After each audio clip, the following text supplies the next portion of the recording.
for the masses. Headline edition, July 8, 1947. The Army Air Forces has announced that a flying disc has been found and is now in the possession of the Army. If the game is rigged, change the game. Game changer. I occasionally think how quickly our differences worldwide would vanish if we were facing an alien threat from outside this world. This is Fade to Black with your host, Jimmy Church, on the Game Changer Radio Network. I need your help to get to the year 1985. You're listening to Fade to Black with Jimmy Church on the Game Changer Network.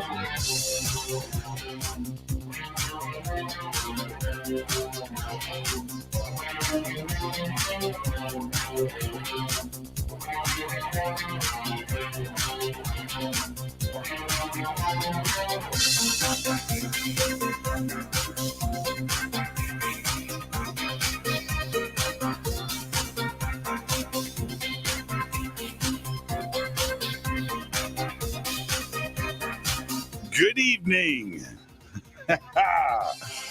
Fade to Black. Bespoke radio for the masses. Yeah. Today's Monday, August 22nd, 2022. I would like to welcome everybody listening all around the world, all across the United States. Hither and thither, to and fro, back and forth, up and down, east and west, north and south, far and near. This is Fade to Black for KJCR, the Game Changer, and NX Networks. Race Hobbs. I'm your host, Jimmy Church. What is cracking, everybody? How you doing? Yeah, it's hard to believe that this time yesterday I was still in the Bahamas.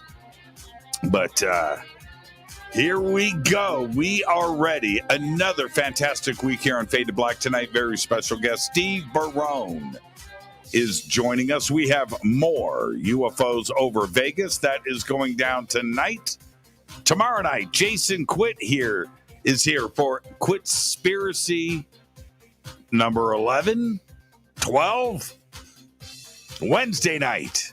Now, Billy Carson is with us. And I just spent the weekend with Billy. And I just had... we'll talk more about this in just a minute and throughout the week and stuff. But I had a very inspiring, wonderful, great, knowledge-filled weekend with Billy. And I'm like, what we are doing here, which was conversations for hours in the morning over breakfast, conversations over lunch, conversations over dinner. And I was like, this right here, this is a show. So we are going to do this week on Fade to Black. So Billy, who was still in the Bahamas, I left. I don't know. You know what? I probably had one more day in me, but I've got to tell you, man, 3 days going like that nonstop was, oh, man. So more on that in just a minute. But Billy's still there, and he'll be back tomorrow and then with us on Wednesday night. And then Thursday is another Fader night with open lines all night long. All right, I've posted some pictures. I literally have, we had a photographer, 2 of them. And so there could, I don't know if there's thousands, but there might be 1,000 pics. And I'm just going through it today. I'm like, oh, man. And then there was everything I took on my phone, too, as well.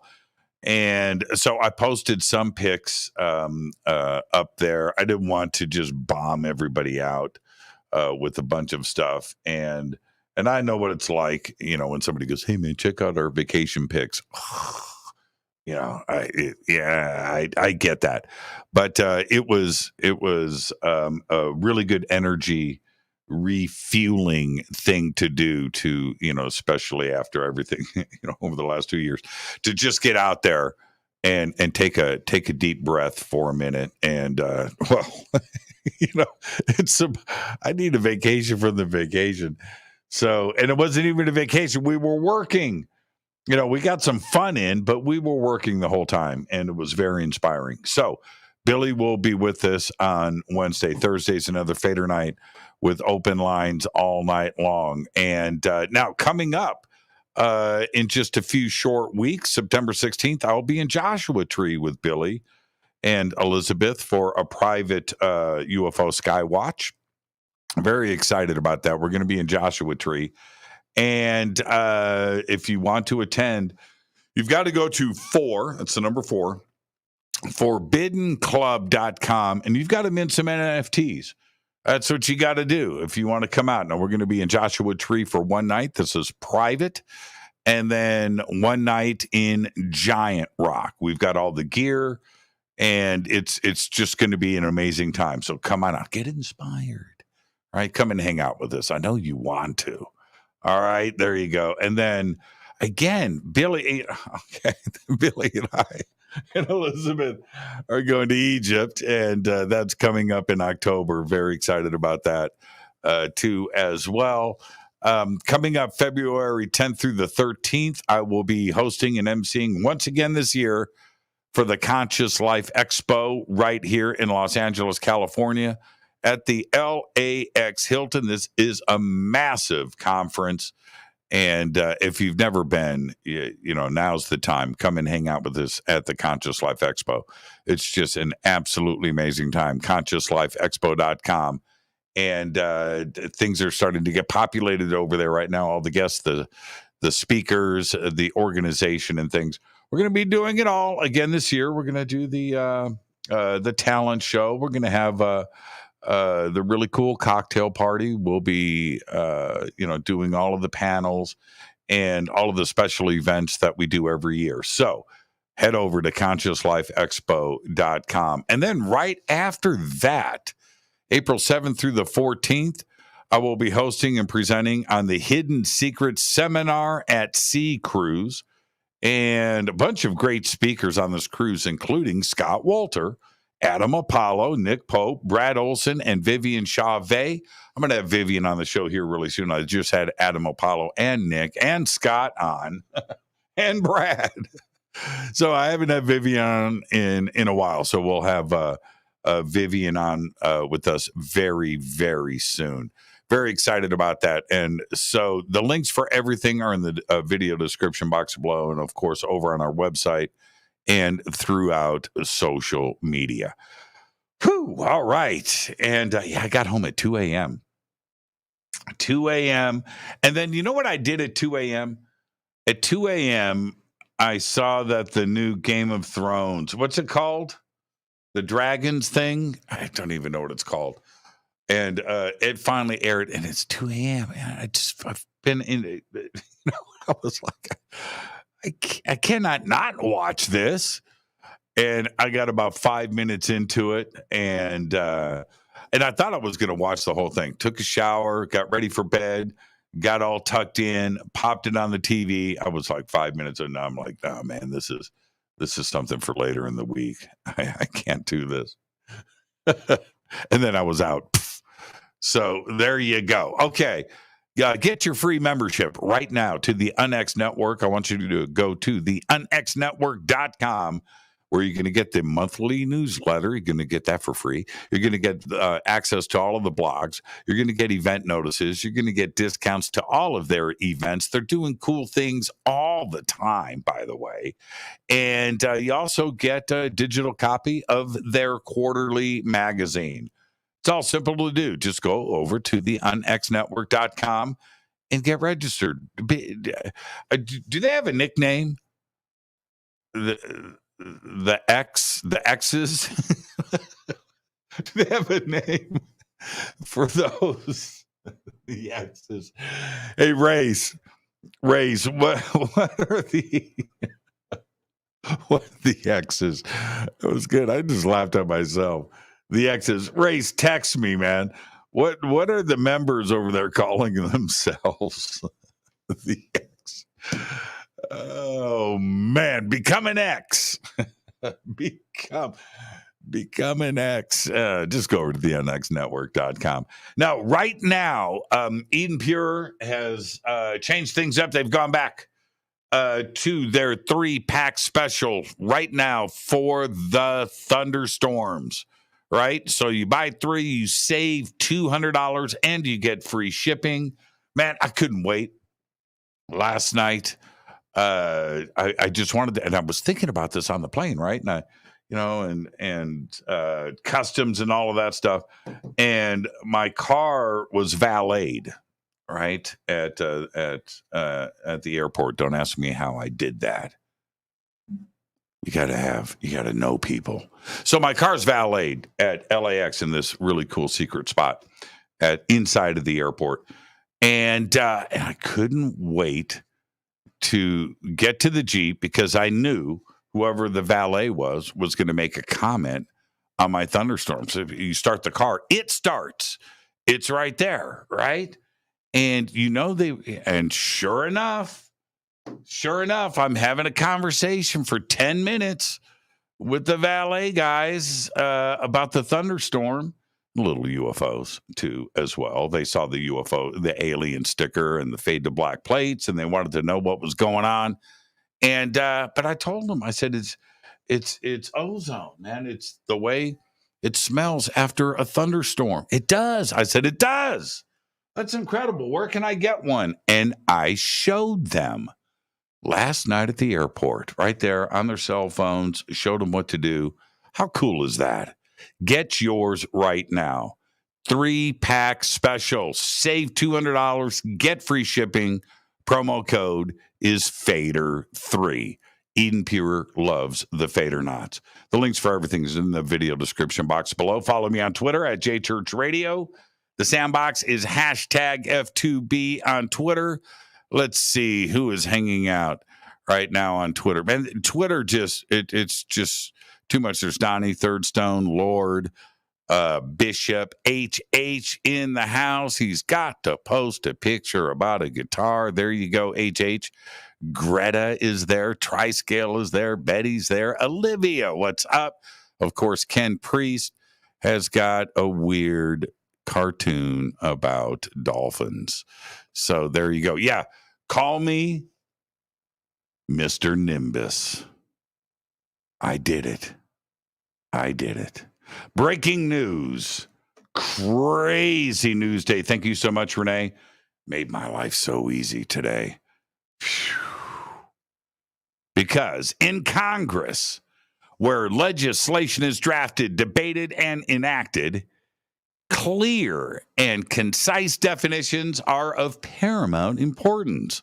Now, lawmakers recently made several striking revisions to the definition of UFO. Key among them, that UFOs have non-human origins. That's a big deal. A draft bill approved unanimously by the Senate Select Committee on Intelligence rebrands UFOs as, get this, unidentified aerospace undersea phenomena, expanding the definition to include objects in space and under the oceans. So I guess that's UAUP. All right? UAP. UAUP. In short, members of a key national security focus committee believe that objects of unknown origin are demonstrating remarkably advanced technology by moving seamlessly between space, air, and water. A report accompanying the legislation notes that, and I quote, trans-medium threats to the United States national security are expanding right now. Is that crazy? That's nuts, right? UAP. Just when you thought UAP was, UP, now, UFO, now it's UAP. That's right. Unidentified aerospace undersea phenomena. Well, now check this out. Breaking news today. A pair of grass-covered mounds located on the LSU college campus have been deemed the oldest known structures in North America after carbon data revealed construction on Mound B started 11,000 years ago and Mound A around 7,500 years ago, making them about 6,000 years older than the ancient Egyptian pyramids. Constructed by indigenous people on what is now Louisiana State University, LSU, in Baton Rouge, the mounds stand about 20 feet tall and are believed to have been used for ceremonial purposes because they align with, check this out, one of the brightest stars in the night sky, Arcturus. Right? Yeah, amazing. Elon Musk has subpoenaed his friend and former Twitter CEO Jack Dorsey amid the ongoing legal battle over his $44 billion acquisition of the social network. Musk's legal team is likely seeking support from Dorsey, the ultimately Twitter insider who ran the company for 8 years, for his argument that the platform has not been truthful about the number of bots and fake accounts among its 238 million daily active users.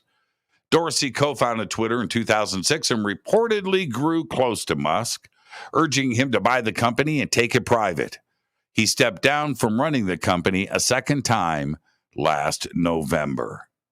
All right, Mars back in the news. The history of water on Mars flows a lot deeper than scientists once believed. A new project has mapped hundreds of thousands of rock formations on the red planet that may have been altered by large amounts of water in the past. Observations from the European Space Agency's Mars Express orbiter and NASA's Mars Reconnaissance orbiter allowed researchers to create the map, a project that took a decade. The new findings suggest that water played a much bigger role in shaping Mars' geology over the course of its history. The images are absolutely incredible. All right, Jesse Eisenberg. I haven't talked about Jesse in a while. Jesse Eisenberg read a script and landed a new role. He is set to play Bigfoot. That's right. Jesse signed on to play Sasquatch in a new live-action film from the Zellner brothers. Eisenberg is best known for his take on Lex Luthor in the Batman vs. Superman Dawn of Justice film. Also played Mark Zuckerberg in The Social Network. Did pretty good on that. And the neurotic everyman in films like Zombieland, The End of the Tour, and my favorite, American Ultra. Jesse Eisenberg is going to play Sasquatch. Well, the images from this, I didn't get them up in social media, Mr. Nimbus. Ken Priest, I knew you were going to post that. That's why I did it. Now, I didn't have time to post the pictures today, and the video is incredible because previously submerged dinosaur footprints have been uncovered in Texas. That's right, in the wake of a drought-driven drying of a river. The Paluxy River, which flows through Dinosaur Valley State Park in Texas, has shrunk. All of this due to the intense drought conditions gripping the state and others in the U.S. and the Southwest, revealing previously unseen dinosaur footprints beneath the waterline. The tracks in the park are thought to have been, left. I was going to say printed. Left around 113 million years ago when the Dallas region of Texas was at the shore of a sea. Now we got claw marks. These are three-toed, right? Massive, huge footprints with claws. But that the sediment that they were stepping through had calcium in it. It was like the perfect recipe for footprints. And here we are, 113 million years later. They've been revealed in Texas. Let's get this show cracking on this day in history, OTD.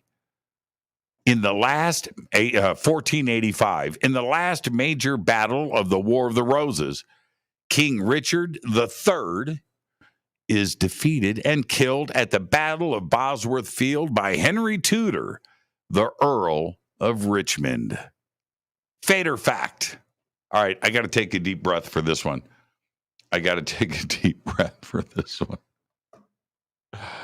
Quote,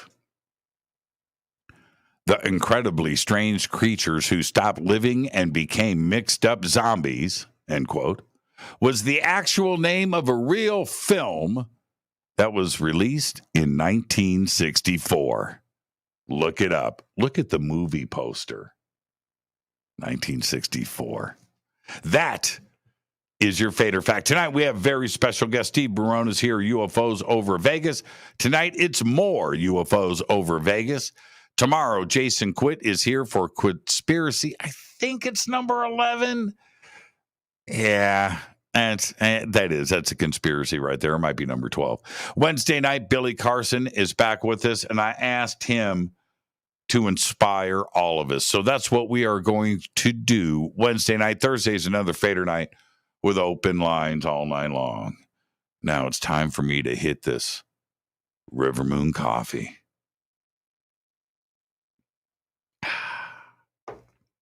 Go Beckley Tappy. I saw that post from Jimothy. I mean, I watched that so many times. He does me better than me. Go Beckley Tappy. Yeah. Rivermoonwellness.com. Fade to Black Blend. Bahamas was perfect. Coffee, not so much. Yeah, they got everything else there down. I gotta get the Atlantis into some River Moon coffee. I gotta get them onto the Fade to Black Blend. But anyway, I couldn't wait to get back to my own coffee. I'm so appreciative of River Moon and Fade to Black Blend, Game Changer Blend too as well. It's just as good. I'm spoiled. Go Beckley Tappy. Rivermoonwellness.com. All right. Links are below. River Moon. You know where to go. Anybody that's had River Moon coffee knows what's going on. I got to tell you, that Mr. Nimbus episode of Rick and Morty, and Rick and Morty always surprise. Man, I got other stuff I want to talk about. I'm just sidetracked on Mr. Nimbus. All right. I want to say this. Listen to me for a second. Don't ever worry about what people think about you.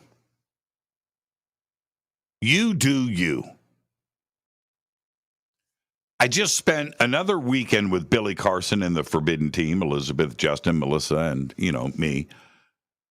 And I often say that once you find your bliss, mash the gas pedal to the floor, never, ever let up. I say it all the time. Listen to me. And because once again, I got to see it in person because Billy don't play. The pedal is smashed through the floor to a place that you and I know nothing about. That's what Billy does. He doesn't just vent. It is just smashed to the street below. And the things that we did when we were young,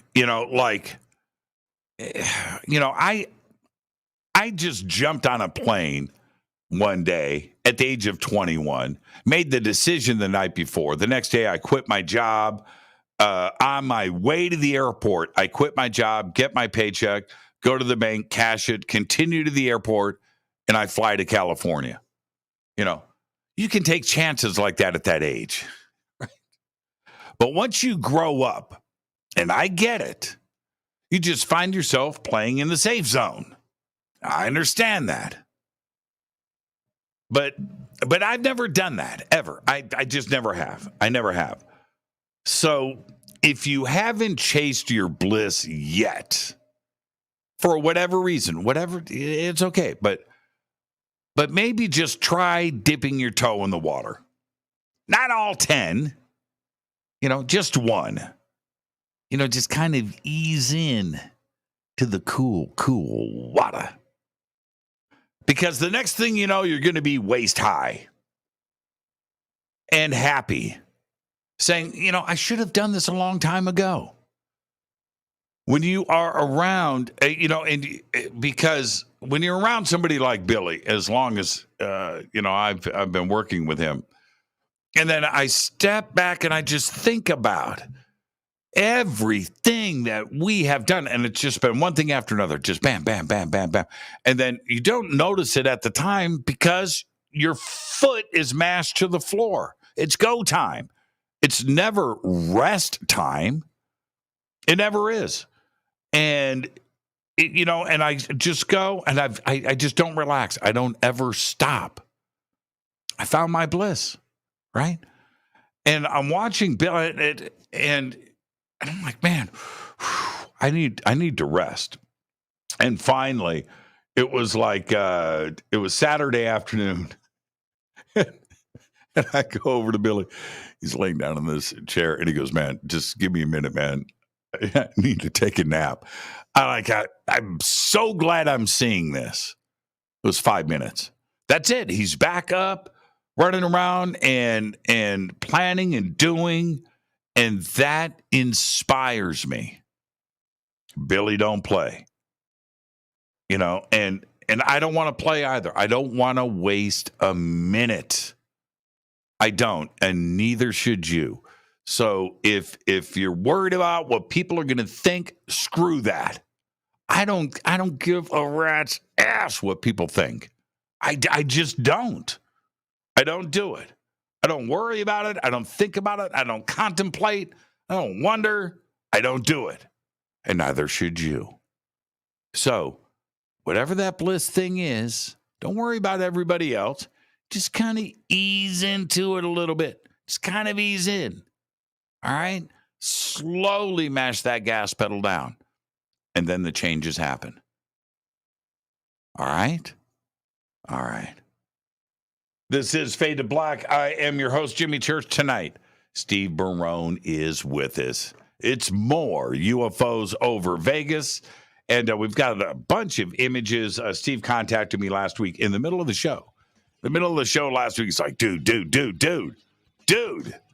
And so there you go. I think that was on Wednesday night. We're ready to go tonight. Steve Barone is here. I am your host, Jimmy Church. On the Game Changer and UNX Networks, this is Fade to Black. Stay with us. We'll be right back after this short break.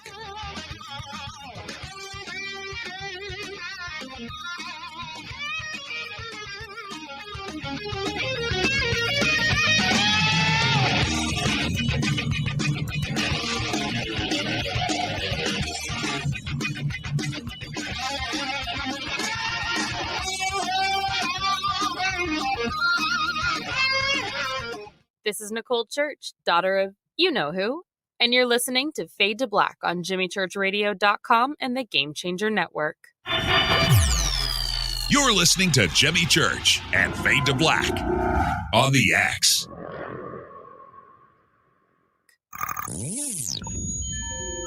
You're listening to Jimmy Church, Fade to Black. Fade to Black will now pause for alien identification. The station that talks the net. When you take the beans from Central America with dashes of Indonesian and African mixed in and then roast it to the dark side of Fade to Black, you create the ultimate brew of fringe. Introducing the Fade to Black blend from Rivermoon Coffee. Yes, Rivermoon's darkest customized roast was created for the love of Fade to Black. The alchemy of masterful roasting and smoking the beans is in every sip of this full-bodied, dark Java. I need my coffee dark, deep, with distinct bittersweet chocolate highlights, just like the bunker. Leaning further into the darkness of the roast is Fade to Black Blend from River Moon Coffee. Just click on the banner at jimmychurchradio.com and use the promo code F2BBLEND for 15% off of your order today. This is the only way forward. This is Fade to Black. Make contact. This is Jimmy Church of Fade to Black, and you can get our podcast for just $2 per month. All you have to do is click on the podcast banner over at jimmychurchradio.com. Hello, Fadernauts. Jimmy Church here. You've seen me with my Thunderstorm. Now you can purify the air in your home and get healthy, clean, fresh-smelling air and eliminate odors just like I do right here in the bunker. The EdenPURE Thunderstorm uses oxy technology that naturally sends out O3 molecules into the air, which seek out odors and air pollutants in your home and destroys them. It's called a thunderstorm because it purifies the air just like after a thunderstorm. And right now, you can save $200 on an EdenPURE Thunderstorm 3-pack for whole home protection. With this special offer, you're getting 3 units for under $200. Seriously. Go to EdenPureDeals.com and use Fader3. Shipping is free and it's easy. Just scroll down. You'll see my name right there, Jimmy Church. Click on it and get your deal today. That's EdenPureDeals.com. Do you have an interest in the paranormal? Then you'll love the unxnetwork.com. The X is your streaming audio and video for everything supernatural, strange, and mysterious, like UFOs, Bigfoot, ghosts, and so much more. From hosts like Jimmy Church, Whitley Strieber, Micah Hanks, and Christina Gomez. Visit the unxnetwork.com show page for a complete list of all the paranormal programs you'll find on the X. Be sure to follow us on Twitter for updates at KUNXDB. Follow our Facebook group, UNX Network. Find the podcast on Spotify, iHeart, Audible, and Apple Podcast. It's time. It's new. It's the X. 9 out of 10 geneticists agree. Fade to Black is not your father's radio show on the Game Changer Radio Network. Hi, this is Rob Reiner from Anvil, and you're listening to JimmyChurchRadio.com. What's up? I'm Chris. What up? This is Kyle Massey, and you're listening to Jimmy Church Radio.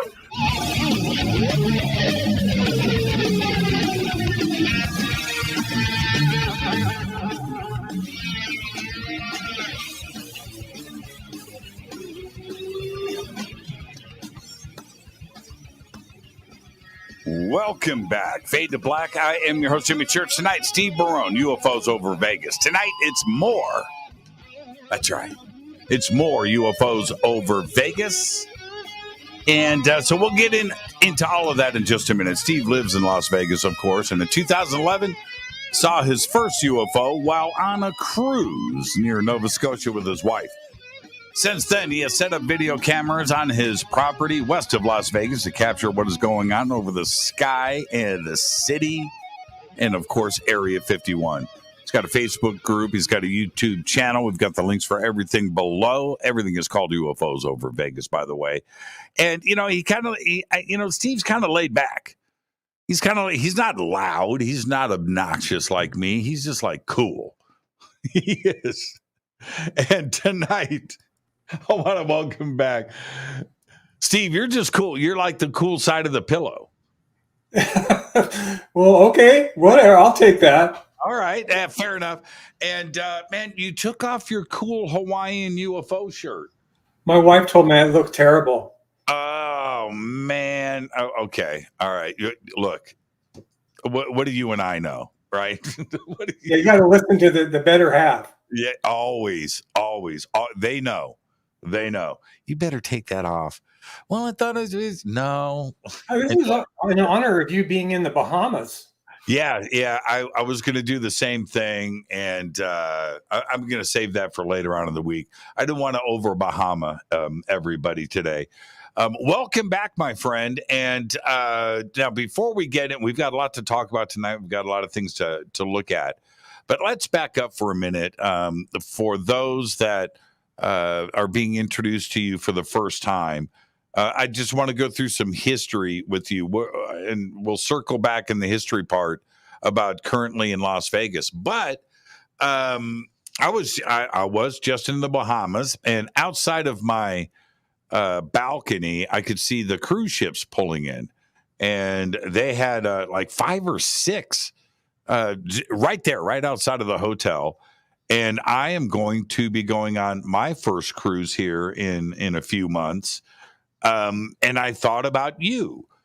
And what's the sky like? I want to talk about your sighting back in 2011.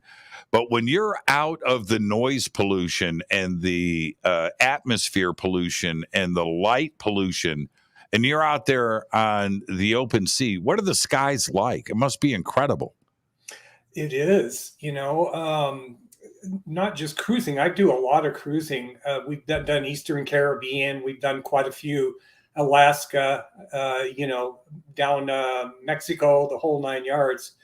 But it's just great, Jimmy. It's relaxing. And the thing about cruising is you unpack and everything else is just eating, drinking, sightseeing, having fun, watching shows, doing that sort of thing. It's addictive. No, but the sky. I'm talking about the sky. Yeah, well, it depends on where you are. Right. I was also in the Navy. That's where I did my real cruising. I went across the Atlantic Ocean 6 different times. That's 3 trips going out and coming back to Virginia.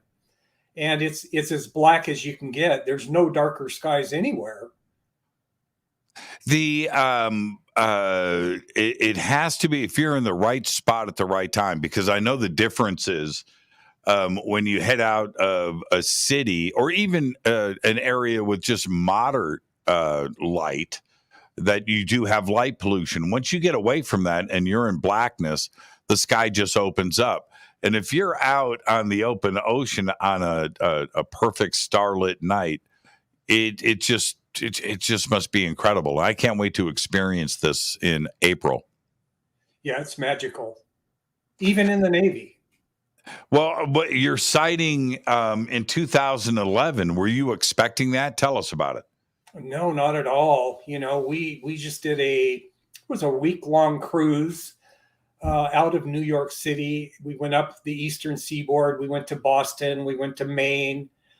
And then the cool part was we went up into Canada to Nova Scotia, Newfoundland. And anyway, Jimmy, the last port was Halifax, Nova Scotia. And that's not far from where, the Canadians had their Roswell at Shag Harbor. But anyway, we left there, I don't know, maybe 5, 6 o'clock at night, headed back to New York City. We would be at sea for 2 days. And so my wife and I ate dinner, came back to our stateroom. And, I used to smoke. And thankfully, I quit smoking more than 5 years ago. But it's because of smoking I ever even saw a UFO. Went out on my balcony. It's probably 9:30 or 10 o'clock at night. And I'm just sitting there, and I had to even put the bathrobe they give you on over my suit because it was so cold. So I don't think a lot of people were outside, but I was. And I'm just sitting there and, you can't really see anything because we're far enough off the coast where you just see the water near the ship because the ship's, lit up like a Christmas tree. But anyway, as I'm sitting there, all of a sudden, out of just nowhere, maybe 150 feet to 200 feet away at eye level, here comes this thing out of the darkness going north, not fast either. We're going south. And I couldn't believe it. I knew instantly that was the first time I've ever seen a UFO. I mean, for sure. And it was weird because it didn't make any noise. It didn't have any lights on it. But I could still see it because of the lights on the cruise ship were illuminating it.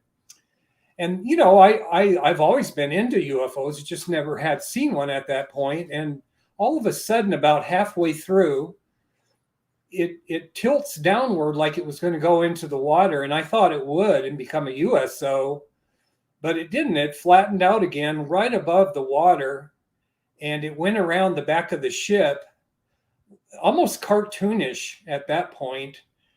And I was just blown away. I couldn't even blink. And, I'm describing this thing, but I'm trying to time it in my head for how long I could see it. It's probably about 7 seconds. But that 7 seconds was the most amazing 7 seconds of my life. Yeah, for sure. How big was it? Now, you said it was only just a couple of 100 feet away, so you got a really good look at it.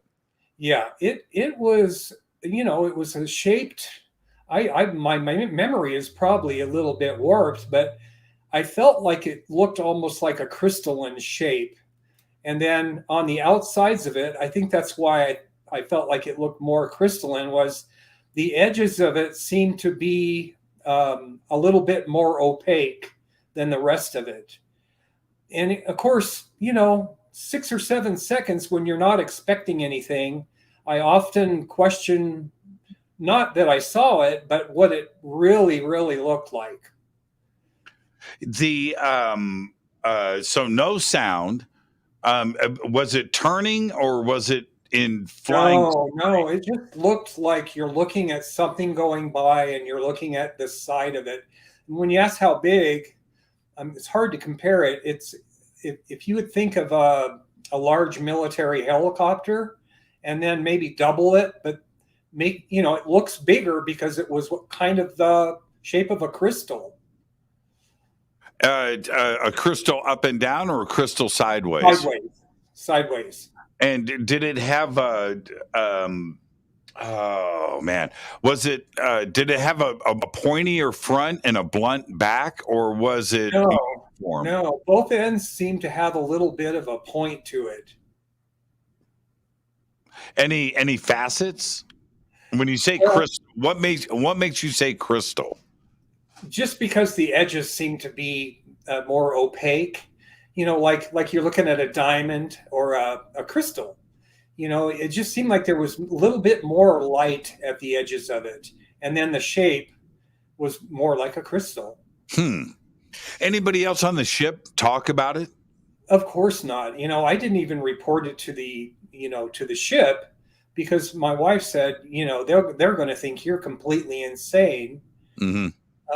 The one thing I did do, though, is when we got back to Las Vegas, I filed my first report with MUFON. And unfortunately, they never contacted me, but it's probably a good thing, because I never did find another person on that ship that saw that. The description that you're giving me now, and you're going to, obviously start to jump into the subject. Did you see anything else that reminded you of what you saw? No.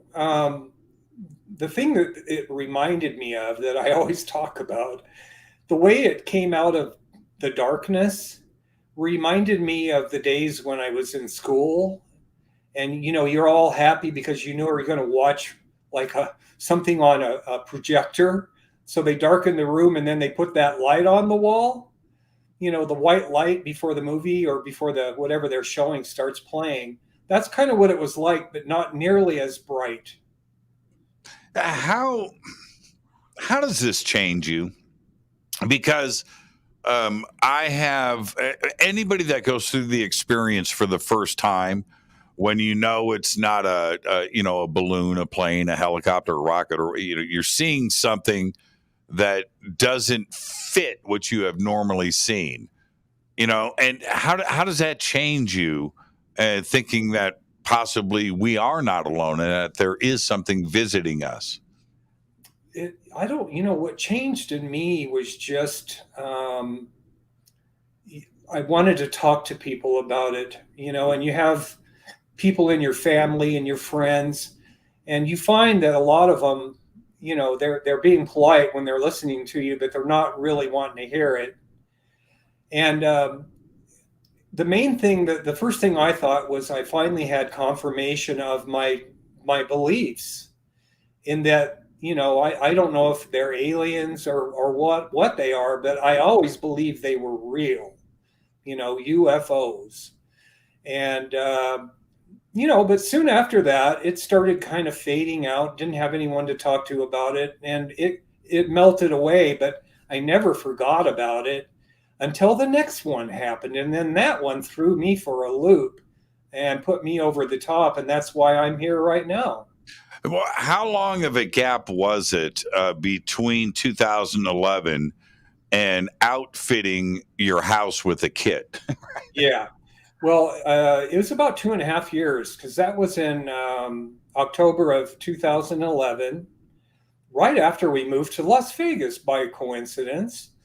And then, fast forward about 2.5 years to April of 2016. I was watching American Idol on TV, and I paused it, went out for a cigarette again, back to talking about cigarettes. And I was just sitting there on my patio, and this time I noticed like this beautiful crimson red light in the corner of my eye, and I turned my head. There was one going right over, not as close as the one in Nova Scotia, but it wasn't maybe a half mile away, kind of up in the sky. And this time I knew it was a UFO. And my adrenaline just started pumping. I jumped up. I knew I had my phone in my pocket with a camera on it. And I tried to take video of it, which I did. And I got a little over 5 minutes of video, but it was horrific video. But it was still good enough to turn into MUFON. And that's where it began, where over the years now, I've only given them 5 more reports. But all 5 of them were investigated, and all 5 of them were deemed or classified as UAPs or unknowns. And that's where I stopped. I felt like I don't really need to get that kind of thing from anybody. So, with all of the experiences I've had, right now, the way I feel about things is that I just post them. I post them online, and if people want to watch them, that's great. If they don't, that's fine too. I've been on television, and that's been a kind of a disappointment because, I'm thinking they're going to come and we're going to get to show this stuff. And in reality, you're fitting into some kind of theme that they haven't even told you about. Yeah. I think it's 3 parts. It's a movie, and I think it's called The Man Who Sees UFOs or whatever. That's my buddy Cristo Rapolo in Monterey Bay, right? Yeah, he lives in Monterey. Now, see, here's the thing. First of The Man Who Sees UFOs. Yes, and he is seeing something, and I love his videos, right? But the way that the public perceived that was more like it's a comedy, you know what I mean? And that's not the way that this is dealt with, because he's getting some amazing footage up there. He is, and you know what? He's just, what it is? It's his personality. I know the producer who made that movie with Cristo. Carlos de los Rios is his name, and Cristo's such a lovable, eccentric man that the movie really wasn't even about UFOs. It was about Cristo. And the movie theater. Yeah, it just happened that he, is a UFO hunter, and he's like very serious about it. Right, and it is an amazing set of it's part 1, part 2. I think it's 3, right? Is it 2, 3? There's 2. There's Curse of the Man Who Sees UFOs, and then a more recent, The Man Who Sees UFOs. Right. And I'm not sure if that was at the same level as the first one, but he's just a really great guy, and he's a good friend. he found me. I actually couldn't believe he called me because I had seen that. And this is before I ever saw a UFO, and I thought, oh, there's no way I'd ever know this guy. But the movie was about him, really. I'd hang out with him. I definitely would. So when you look at the body of work that you've documented, for me, there are two. No, you've shot a lot of amazing stuff, and we've shared it here and analyzed it through and through. But for me, there are two. I'm just going to say Tic Tac it was more the white hot dog, which is absolutely insane. But the triangle that flies over the strip, the clear triangle, dude, that's like the craziest video I've ever seen. The clear triangle. I'm trying to think which one that is. It takes the turn over the space and then flies like over the strip. Yeah, there was some gigantic thing. That was the second most popular video I ever put out. And of course, it's always the most controversial as well because it's popular. Yeah. That's a crazy video, man. I've watched it so many times trying to rationalize it in my own head because it is what it is. It stands on its own. It's I don't know, clear. I don't know if that's the right word, but you can see the 3 points on it. You can see that it's a triangle, but there are moments where it is completely translucent and you can see Las Vegas through the craft. Yeah. Well, this one right now, this one that we're going to be talking about, for me, it beats that one out as far as I'm concerned.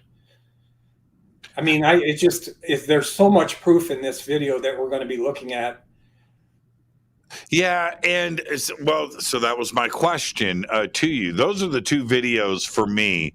The one that was shot in the valley behind your house with something coming out of the bottom, that was pretty crazy.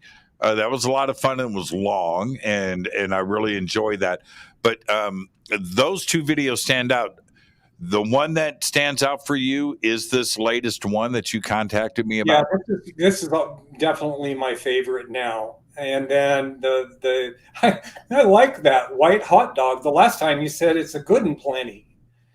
That is just amazing as well, And I made a video just recently, kind of republishing it because of the Tic Tacs. And I said, everybody's talking about Tic Tacs, but look at this. This thing's probably much larger. It's glowing. And I don't even know how I was able to see it. I was shooting video of a white sphere moving, and it came right through the picture. So what are the odds of that happening? Right. And what night did you shoot this? That was in 2019. I think it was, don't quote me, but it was in August. I'm not sure exactly which day. The video that we're seeing tonight? Oh, this was just a few days ago. That's what I thought. Okay. Yeah, this was 17th. You shot this on the 17th? Yeah. Yeah, so last week during the show, I think it was Wednesday night, Steve texted me. No, he called right during the show. Yeah, I didn't know where you were. So I didn't pick up, and he texted me. He's like, "Man, you've got to call me immediately. I've got this video that you've got to check out." So that was on so you shot it on the 17th. You called me on the 18th. Yeah, because I wanted to be sure. I don't want to bother anybody if all of a sudden it's a balloon. Now, what I want to say is that, if we just covered the video only tonight, you could let me go after 1 minute because it's not even that long. Right. But the one thing I love doing, and this is how I, go and debunk my own videos, is I took that thing and I put it through some conversion software to break every frame of that video down into a 2560 by 1440 PNG image that were crystal clear. And, that's like a day later. That's why it took me longer. But I'm going through there And I just couldn't believe what I was seeing, because I thought it was a balloon too at first, but there was just something about it that didn't seem right. And that's why my hobby, I have that night vision binoculars. I love them. I have it right by my door going out to the back patio. It's always charged. I always have a battery pack on it. And so I took my dog out to let him, go do his thing. And I immediately saw these just enormous thunderheads. We've had the monsoon season like I've never seen here in Las Vegas, but they weren't gray. They were white, and they were right above me, but not, a little bit out. And I looked up and I see something rocking in the sky, and it seems to be coming my way a little bit. And I thought, oh, it's a balloon. But then I looked at it again. I go, wait a minute. So I rushed into the house. I grabbed that thing. I turned it on. I always do this. I turned the power on with the battery pack before I even walk out the door, so that when I'm out there, if there's something there, I can shoot video right away. Mm-hmm. And that's what I did. And so I started shooting video of it while I was still on my patio, and it's a covered patio. And I got about, 43 seconds of video or whatever, something like that, before I decided I got to move. I got to get out in the open where if this thing gets going, I'm going to be able to follow it. As soon as I set my tripod up on that cement pad where I shoot most of my videos, I didn't know it at the time, but that's where the video ended. It just stopped. And it stopped, and you'll see it when we look at this video.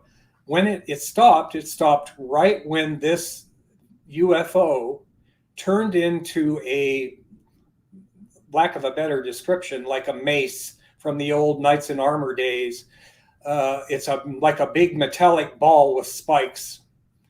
And as soon as it looked at that, immediately that's where the video ends.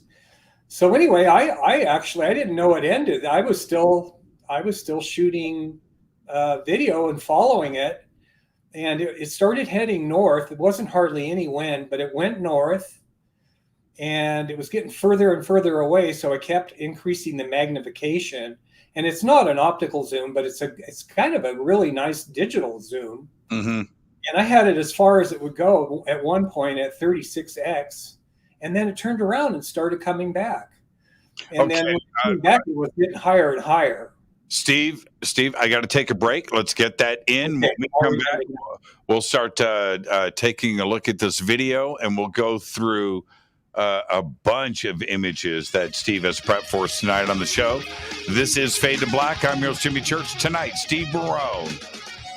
More UFOs over Vegas. This is Fade to Black. I'm your host, Jimmy Church. We'll be right back after this short break. Stay with us.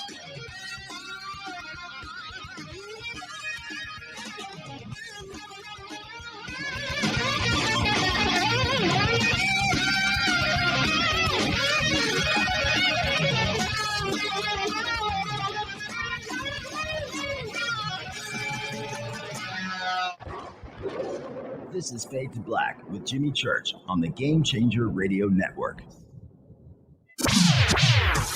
Your 1 million gigawatt paranormal powerhouse, KUNX-DB, VX.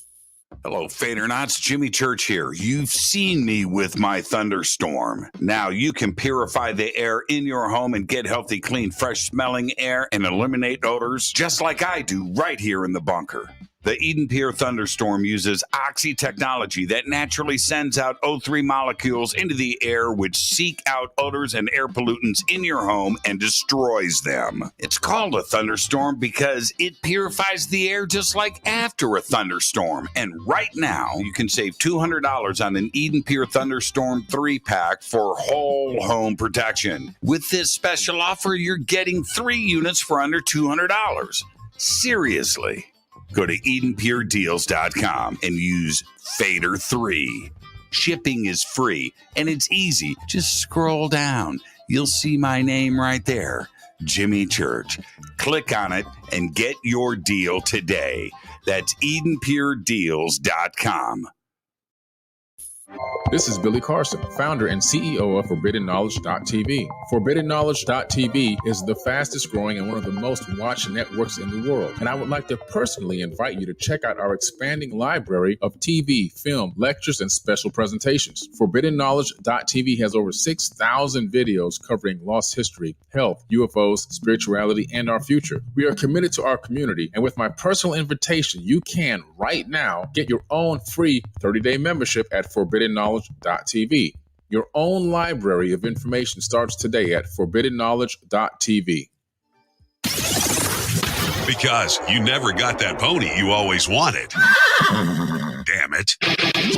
Jimmy Church and Fade to Black on the Game Changer Network.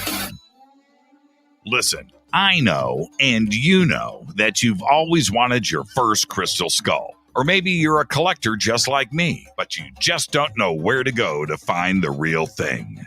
Then I met Carolyn Ford over at EinsteinTheCrystalSkull.com. Carolyn is the guardian of Einstein, one of the most respected ancient crystal skulls in the world. All of her unique skulls have been imprinted sitting with Einstein in his sacred lodge and are carved from the finest gemstone and materials. Imprinting is the process of receiving the ancient wisdom from the master skull or master computer, Einstein, the ancient crystal skull. To see Carolyn's current collection of crystal skulls, just visit her store at EinsteinTheCrystalSkull.com or click on the banner over on our site. Don't forget to use the promo code Jimmy at checkout to receive 10% off of your order today. That's promo code Jimmy. Finding your first or next crystal skull is easy. Just visit EinsteinTheCrystalSkull.com. Hello, I'm Katie, and you're listening to my main man, Jimmy Church, on JimmyChurchRadio.com. Hi, this is Ray Hobbs here, repping the planet, and you're listening to my good friend, Jimmy Church, Fade to Black. This is Toby Kebbell. You're listening to JimmyChurchRadio.com. Don't hurt me, Jimmy. I'm only little. Hey, I'm Adrian Grenier. And this is Ari Gold. We're the Honey Brothers. We're of the Honey Brothers. Hey, I'm Adrian Grenier. And I'm Ari Gold. We're the Honey Brothers. And you're listening to Jimmy Church. The Revolution. This is Jimmy Church of Fade to Black, and you can become an official Fadernaut by just going to our membership section at JimmyChurchRadio.com. Hello, this is Serena Wright-Taylor from Conscious Life Expo, and you're listening to Fade to Black with Jimmy Church, who holds the Lucky Pony record for the best astrological chart since 1963.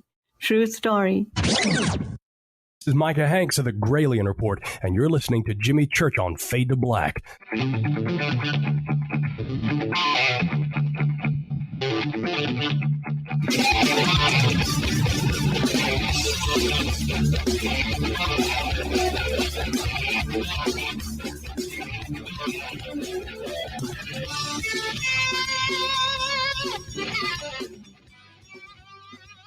Welcome back. Fade to Black. I am your host, Jimmy Church.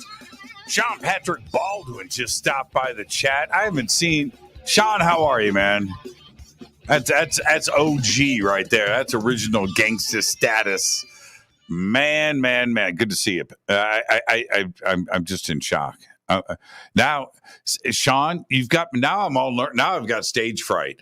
Sean Patrick Baldwin is in the house. Miss you, brother.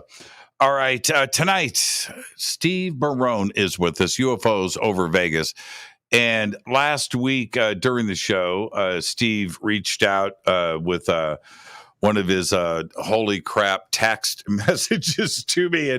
And I always respond when he says, Jimmy, you've got to check this out. He always has got my attention at that point. And I watched the video. And this was shot, I think, last Tuesday on the 17th. Now, Steve, to set this up, what time of day or night? What time was this shot? Yeah, it was 6:13 p.m. So it still ended at like 6:14. Right. So it's daylight, in other words, which it looks daylight to me. And now, there was a couple of comments that I made to you in our little exchange last week. Do you want to show the video first, or do you just want to go through the stills? You know what, Jimmy? Like I say, the video goes so fast. What I did is I put a lot of effort into getting these stills together and showing you proof by looking at them that way because they're clear. Okay. This is a UFO. And then at the end of that, then I show that part of the video. Okay. And then I do it again. All right. So let's, I've got things set up here. And so let's actually start going through this. And what do this is the ending first, because this happened so fast. This is actually 4.11 seconds of video. But out of those 4.11 seconds, everything you're going to be looking at for a little while here is from that little piece. So, these are PNG images from a 2560 by 1440 HD, lack of a better word, it's photograph because it's one frame of a video. Sure. So every 30 pictures you see when we're looking right here is only 1 second. So even in 1 second, you see this thing changing. Right. And what do you estimate at distance and size of this object? Well, it's funny because you had these gigantic thunderheads. There was also some nice blue sky, and it was really clear. But I think I estimate it was probably about 4,000 feet in elevation from where I'm standing. And in size, if it's 4,000 feet up, it has to be bigger than a balloon. But maybe there's big balloons, It's probably the size of an airplane or something, a small airplane. Mm-hmm. But, when you watch it, you just have to make this right now for everybody watching. Just make a mental note of what it looks like and then watch it. And you're going to see it actually changing. There are going to be places in the video where it changes even more rapidly. So right now it's already looking a little bit different. There's also going to be places where there's a little part on this that an amber light shines. Yeah. Now we're going to get to that. I froze the video at that spot and really took a close look and grabbed my own screen grabs. Not the same quality of yours. And was wondering if that was a reflection or if this actually lit up. And there's another spot in the video where it definitely looks like there's two headlights on it. Yeah, they're not really headlights, but it did that a number of times. It's got look. Some people think those are windows. Who knows what they are? Right now, you can see it's starting to change into this spiked mace ball. You're going to see it changing, and we're still inside that 4.11 seconds. This thing is changing. And then it's going to look like this one. You see a little glow on it. And for lack of a better way of describing it, it starts looking to me almost like there's a fire. But most of them have it like this right now, where it's like an amber sphere. Yes. And now you're seeing the star pattern of this starting to show up. I had a friend, Rick Gaskowski, in Australia, saw this. He goes, oh man, we have the same thing. So he sent me a video that's the same thing. It's just not doing this thing where this glow is happening. But that's what's so nice about dissecting a video and breaking down every frame. I don't know if MUFON does it, but if they don't, I think they should. Okay, I want to stop this right here. Which direction? Your house is northwest. Okay, everybody, here's Las Vegas. Steve's house is up in the northwest corner of Las Vegas. Orientation-wise, which direction is the camera facing? the camera is facing east, or even the Las Vegas Strip. The only thing is you don't ever see it because this thing's 4,000 feet or so in the air. So if it's facing east, could this be the sun setting in the west reflecting off of this object? Yeah, I mean, sure, there could be sun reflecting, but there's times when this is on the other side.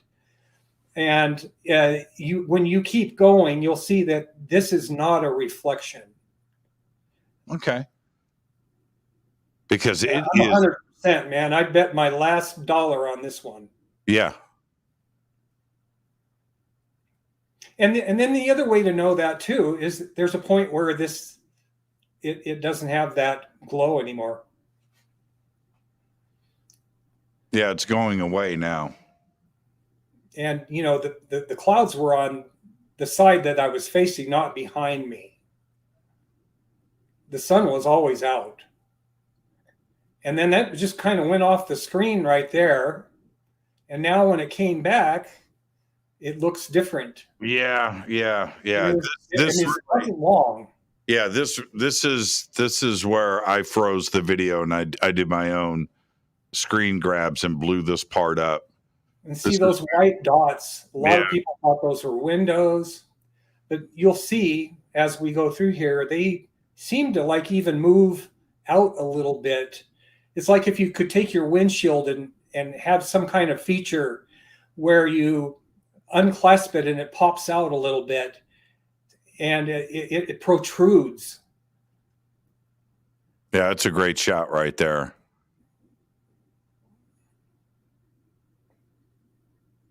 Yeah. And it's not lights either. That's not where the lights were coming from. Yeah, it's very interesting. So this is almost a mile high, and how far from you? It was pretty straight up. When you went to the break, I was going to say that it headed back my direction, and I actually lost it where it finally was almost straight over my head, but higher. And, I always keep all of my cameras on tripods because I hate shaky videos. And I even get them with tripods, but I followed it until I could follow it no more. And that's when I freaked out later when I looked at the SD card only had 1 minute and 13 seconds, where it should have had maybe 20 minutes. Right.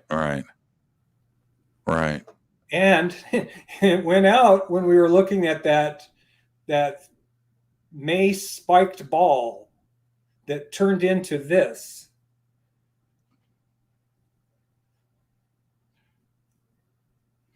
And here now we can see 3 lights on it clearly. And this was another spot too where so that eliminated my original thought, were those like 2 lights on the front, and no, there are clearly 3. The thing that surprises me so much is from beginning to end, even with the 27 seconds that I lost when I was moving the tripod and camera, 1 minute and 13 seconds, it went through all of these looks, all of these shapes. I mean, that's a fast changing of how it looks. And right now, Jimmy, I think I've seen this before. I have a video of something looks just like that over here next to La Madre Mountain, down low where the mountain's behind it. Right.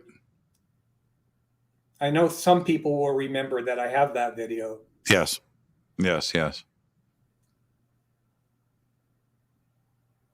So in the video itself, this is rotating.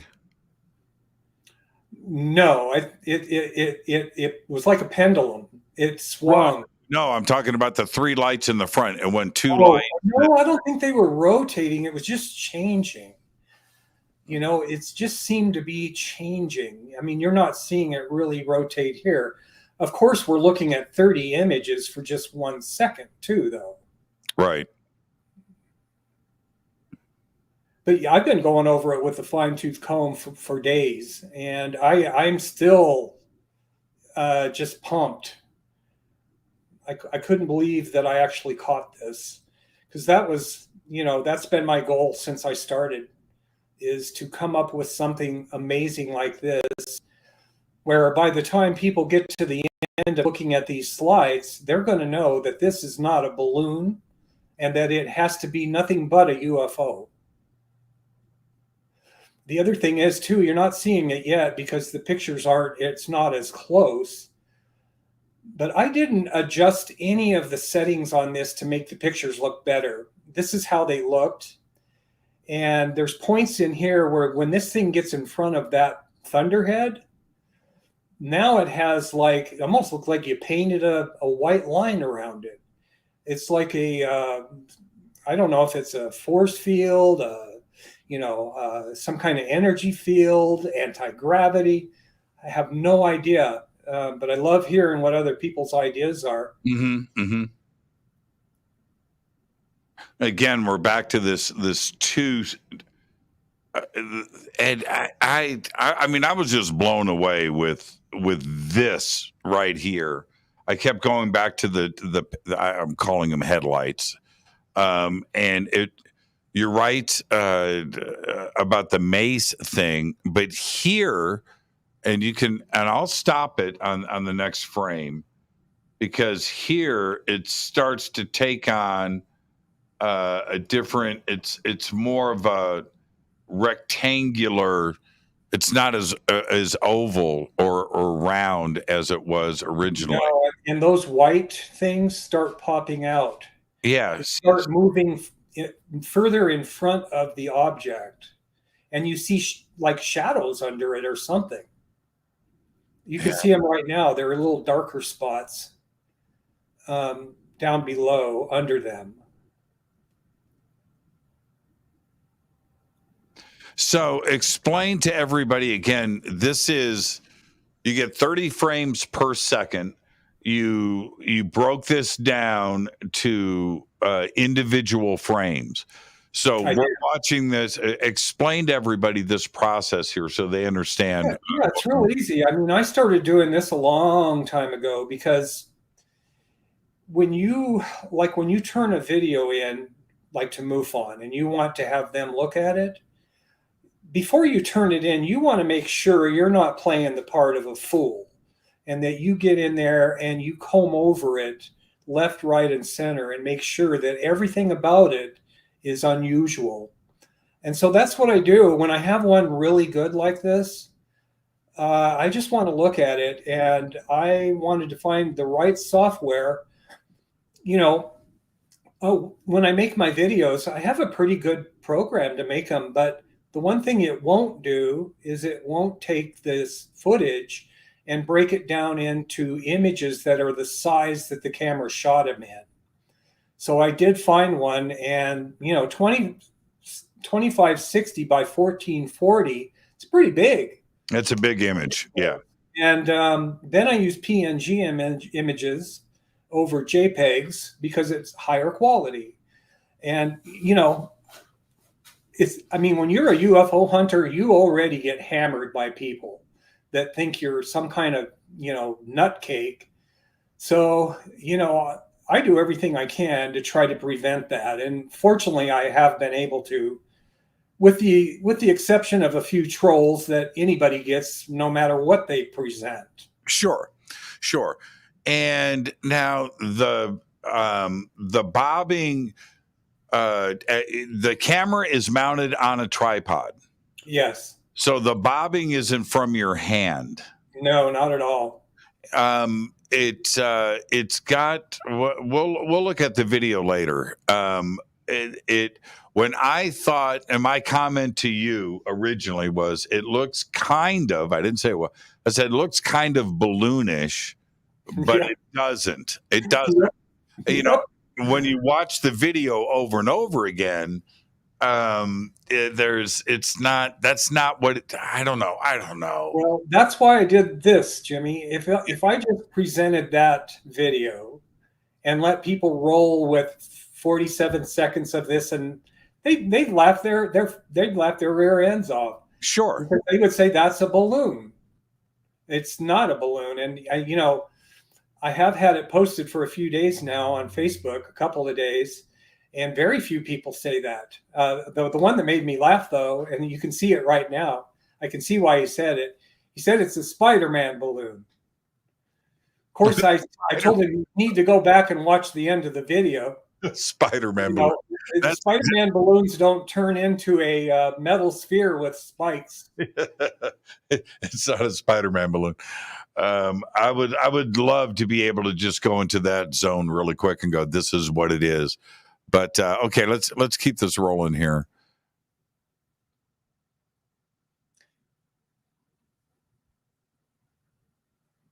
Spider-Man balloon. I'm asking people, try to remember that each time you see this thing, it has changed slightly. I mean, just in hundredths of seconds, it's changing.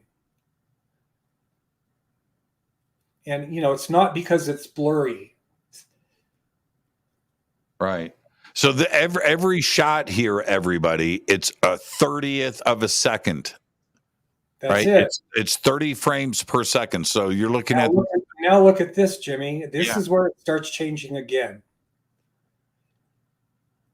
You see that different patterns on it. And it looks like you maybe might looking at the bottom of it.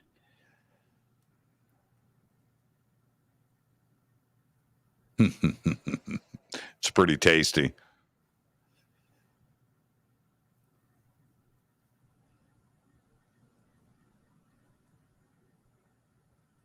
Yeah, from end to end, for me, this is by far the best capture I've ever had. Even counting what did you say, glowing hot dog or something? Yeah, the Good and Plenty. Good and Plenty. Who named it the Good and Plenty? Did we? You did. Yeah, I did. Yeah, I remember doing it kind of together. Good and Plenty. But yeah, that's exactly what it looks like. You had it right. I called it that for a while. Okay, now here comes the ball again. Yeah, this and I went back to the original video and just went, now what's going on here? And this is pretty interesting. This is a definite morph of some kind.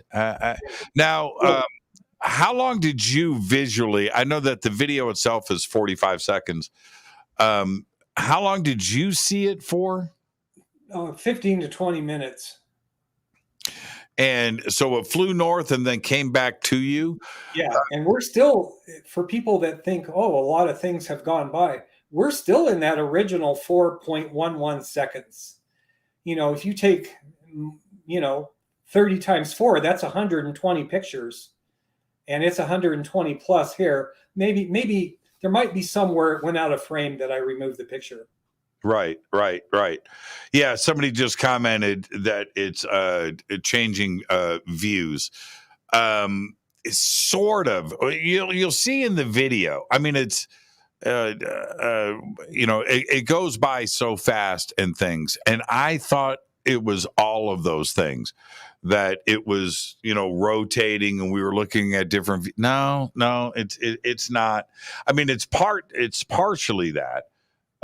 For sure, but it seemed to me to be under some kind of control. And now let me ask you this. I'll keep this going in just a second. Was the wind controlling its direction? No, because there wasn't really any wind. There was like just a gentle breeze. And it did seem to be going in the direction that it went at first, but then it turned around and came back. Right. And look, everybody, I appreciate all of your comments. We need as many eyes on this as possible. There's a lot of smart people out there. Absolutely. Just check it out. And you can go to Steve's YouTube channel and you can see the video there too as well. We'll show the video later on. We've got all of these images that we're going to go through here, and you can check it out. But as many eyes on this as we can get. Right there. I mean, that reminds me of the old World War II mines that they would drop in the ocean. I thought the same thing. And the view, what we're looking at here now, it looks like a sphere, like a mine with all of these protrusions on it, which were not in the original set of stuff. Remember everything that you looked at earlier, everybody, where it didn't have this shape at all. No, I mean, not even close. And it was maroon. It was a beautiful maroon.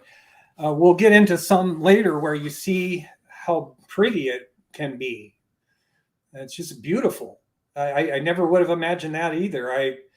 When you think of UFOs, you don't think of like we do with, well, I got a big shiny truck. Well, that apparently they must like that too. Somebody just said it was a giant COVID. I didn't think about that one, but it's actually a pretty good description. It's a COVID distribution network. Yeah, this is pretty interesting stuff. And I'm anal enough. I made sure all these are centered and that you're not having to look all over. When it starts moving away from the center, it means it's getting closer to the edge of the screen. And now it's changing again. This is every 30th of a second. Every slide that you see here is a 30th of a second later. Only on this one though, because the next part of the video is there's too many frames to do that. So I had to go through there and just pull some out. Because, what is it? Even at 47 seconds, that's a lot of frames times 30.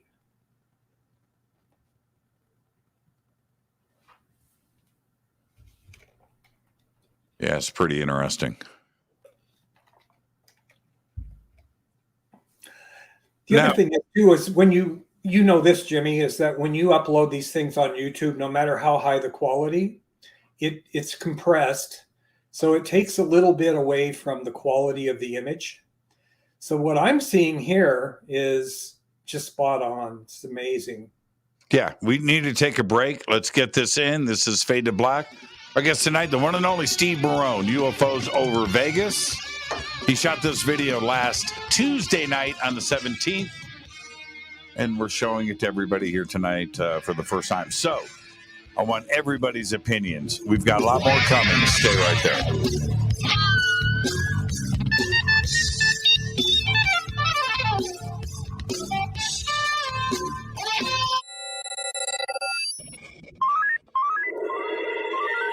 Way out here, we listen to Jimmy Church. You're listening to Fade to Black. You're listening to Jimmy Church and Fade to Black on the X. ¿Qué tal, mis amigos? Yo soy Mario Carson, el tiburón, y los invito para que escuchen a mi buen amigo Jimmy Church Radio. ¡Claro que sí! The Believer is the chilling true story of Dr. John Mack, a renowned Harvard psychiatrist and Pulitzer Prize winner. This is an outreach program from the cosmos to the consciously impaired. He risked it all to investigate human encounters with aliens. The Believer, Alien Encounters, Hard Science, and the Passion of John Mack. Written by award-winning former New York Times journalist and author Ralph Blumenthal. Now available in paperback from High Road Books. Introducing the Game Changer blend from River Moon Coffee that delivers a customized blend made specifically for the Fadernauts. If the game is rigged, change the game. It's a bolder cup with some bite. Game Changer is the coffee of choice for those that prefer an organic dark roast that is slightly lighter and milder, but it's still dark. With wild notes of pecans and chocolate with a rich, balanced, full-bodied cup that is roasted to perfection for a great coffee to start your day, as an after-dinner coffee or anywhere in between. Artisan, small batch, roasted to perfection. USDA certified organic, all River Moon coffee is freshly roasted and packaged in the USA. Just go to rivermooncoffee.com or click on the banners over on our site and use the promo code F2BBLEND for 15% off of your order today. rivermooncoffee.com. Do you want to be an official Fade or Not? Of course you do. This is Jimmy Church of Fade to Black. Just go to our membership section at jimmychurchradio.com. Fade or Nots. When you think about the future of our country and where we're headed, do you wonder about the food supply? I do. Disruptions in the food supply chain could be disastrous, and they usually occur with little warning. That's why the smartest thing you can do today is to stockpile emergency food, water, and other essentials. I personally recommend My Patriot Supply. They're the nation's largest emergency preparedness company, serving millions of customers for more than a decade. In fact, they're the only source my family trusts for our preparedness plan. You should too.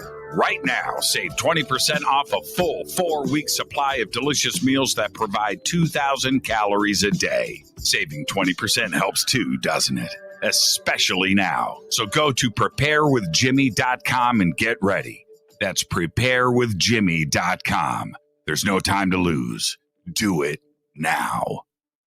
So, you love talk radio? Then you'll love TalkStreamLive.com. TalkStream Live is always on, 24/7 with the best streaming talk shows. Find your favorite talkers and discover some new ones. It's free, readily available online or on mobile with any smartphone or tablet. Finding your favorite talk shows all in one place has gotten a whole lot easier. Just go to TalkStreamLive.com. Be sure to download the free apps from Google Play or the iTunes App Store. You listen to us, and we listen to you. And so does the CIA. Hi, I'm Ray Sobbs, and I'm here to tell you about something I really think you're going to like. The UNX Network is a part of a larger group called UNX Media, and one of the things we offer is the quarterly UNX magazine, which is available both in print and digital formats. This amazing magazine covers all aspects of the unexplained and makes for a great coffee table periodical that is certain to spark enlightening conversations in your living rooms. We invite you to check out the latest digital issue for free. Just go to unxnetwork.com/membership and fill out your free membership with your name and email and become a new free member. The new summer issue is now available, and the theme is Time Anomalies, which includes a feature article written by our managing editor, Lee Spiegel. Just go to unxnetwork.com/memberships. That's unxnetwork.com/memberships and get your free e-copy of the UNX magazine today. You are listening to Fade to Black with Jimmy Church on the Game Changer Network. Oi, oi, I'm Reese Evans. You're listening to Jimmy Church. This is Revolution. The revolution will not be televised. The revolution is on radio. Ciao.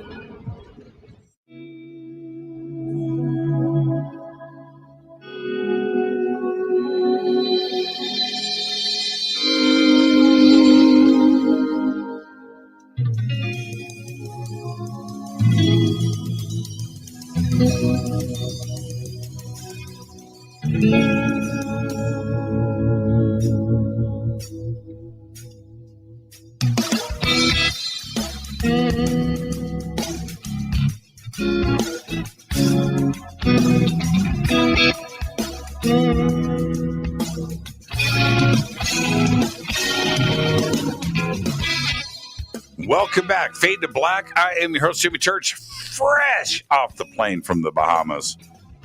Man, I thought I was going to get all sunburned. I didn't. I got that Palmdale skin now. And so I thought for sure, I was like, I'm going to come back to LA. I'm just going to be all burnt and toasted and peeled. But nah, I'm fresh. I'm good. And I couldn't wait for tonight's show and to go through all of this with Steve Barone. And Steve, does it with you got the Air Force Base right there in town. You've got Area 51 up the street.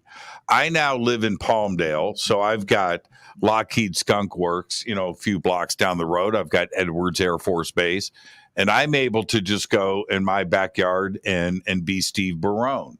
And I see stuff every night that I just can't explain. I captured a video.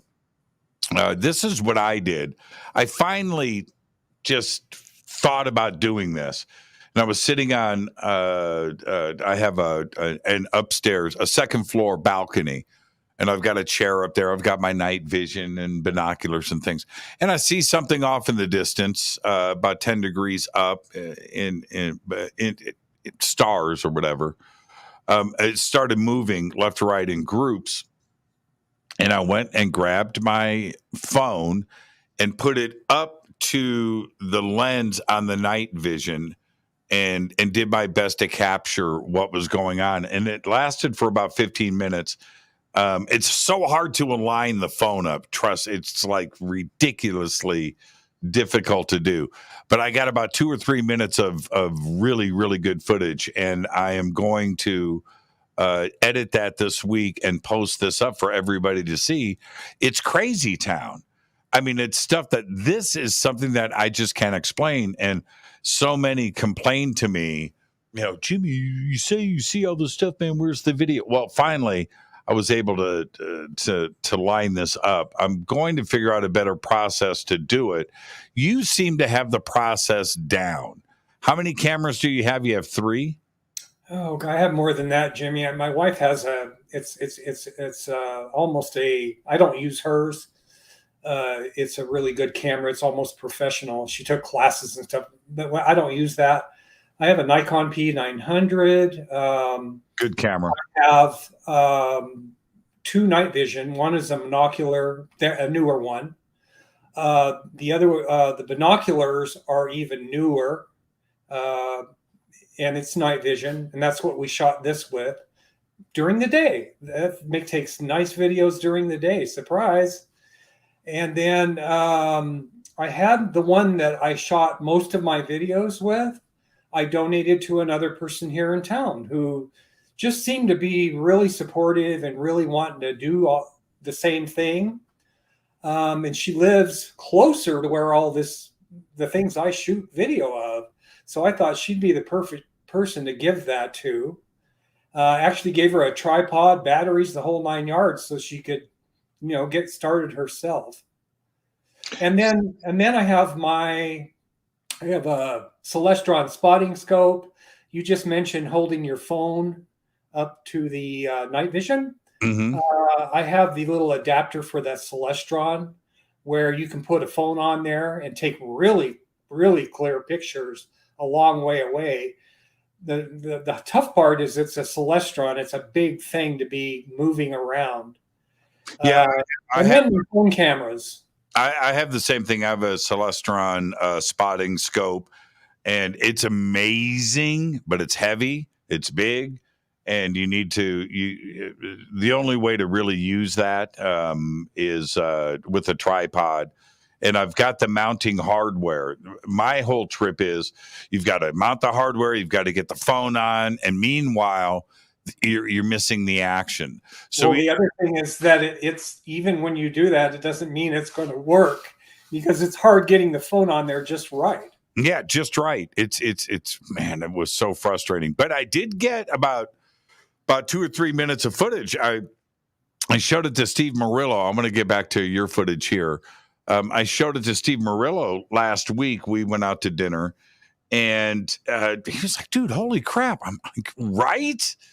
And so when you have one satellite or one object going overhead, sometimes you'll have 2. Sometimes they'll crisscross, and you'll see 3 or 4 at the same time.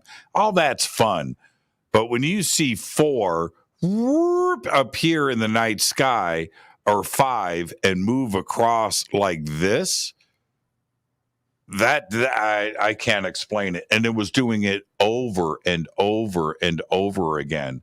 I still can't explain it. I really can't. And Anyway, let's get back to this. I'm just curious how you morphed into your the current setup that you have. Okay, so now little by little. we are we're about halfway through this video here, and again, everybody, this is That's what everything we just looked at, and that's how fast it went. Okay, so show it again. No, what are we looking at here? Now this is still from the patio. This is before I moved, and this is the bulk of the footage. Although it's not the bulk of what I showed today. You know, what we went through already was so incredible as far as I'm concerned. Look at the light on this thing, Jimmy. Balloons don't do that. They don't have lights. It had a star pattern on that light. And now it's this beautiful maroon color. Where's the landmine? Yeah, the protrusions. Yeah, it's very interesting. Now, is the camera facing east? It was always facing the same direction for what we are going to be looking at here. I was looking upward and towards the east, or towards the Las Vegas Strip. And this was very close to me, except it was about 4,000 feet up. Now, from your orientation, when you say 4,000 feet up, what degrees is it off of you? It's not up at 12 o'clock. No, not 12 o'clock. It was more of a 90 degree. Okay.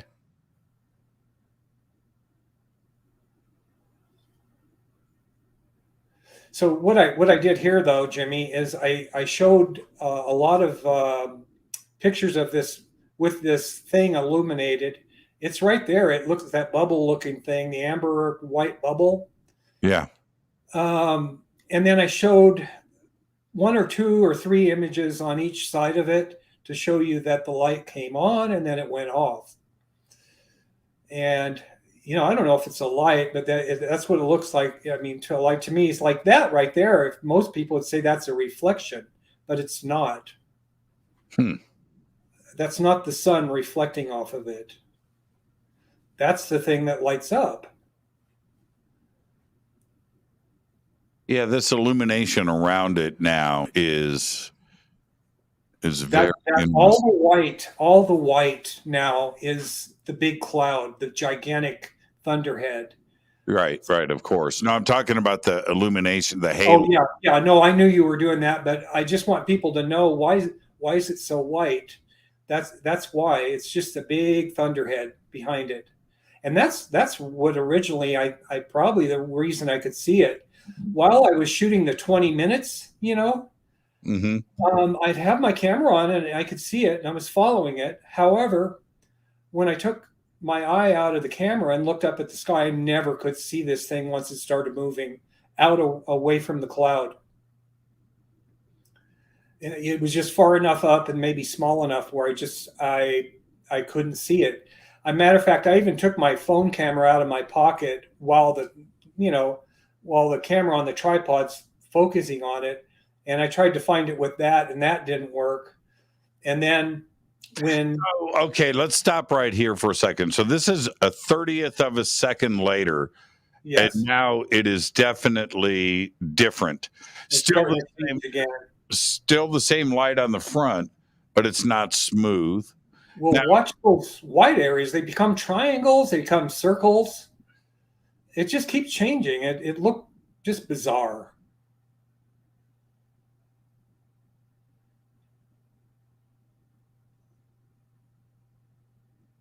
So is it tilting on its side here? Yeah. It was rocking. It was going from side to side, and you'll see that at the end when we look at the video. But after checking into that with people that I know that are really expert, and you probably know this too, is a lot of legitimate UFOs do that. I don't know why they do it, but there's some kind of ballast thing. I don't know if they're experiencing any rocking inside of it. Right. Now it's starting to form that web shape again. It's not the, it's not the landmine or mace. There's the square within a square there too. It's just like tilted away from each other. Merkaba-ish.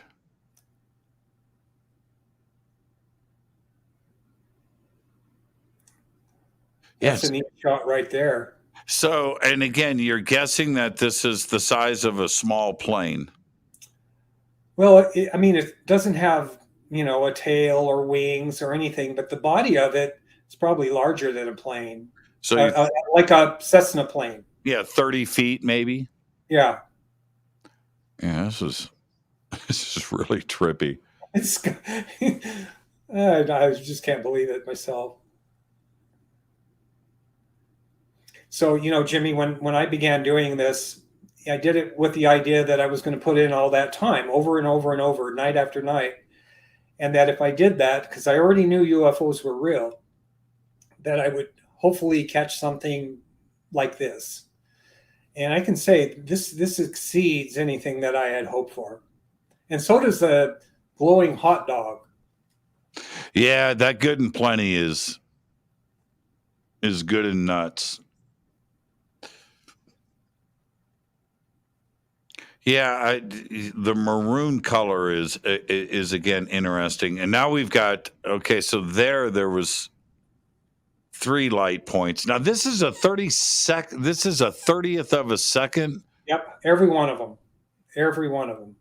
Now there's something protruding. That white thing, see it sticking out? Uh-huh. It's now sticking out away from the thing. It goes beyond the maroon color. It's sticking out to the outside. Yeah, I see that. I mean, could there's a black thing on the other side. And now look at the pattern. I mentioned this. And there are 2 people that I was conversing with online. Imagine a ladybug. Move those white dots and look at the patterns on this thing. This is what I was talking about. Us having fancy vehicles. Whoever thought UFOs would have them? Look at this thing. It's got dots on it. It's like a ladybug, but it's burgundy or maroon.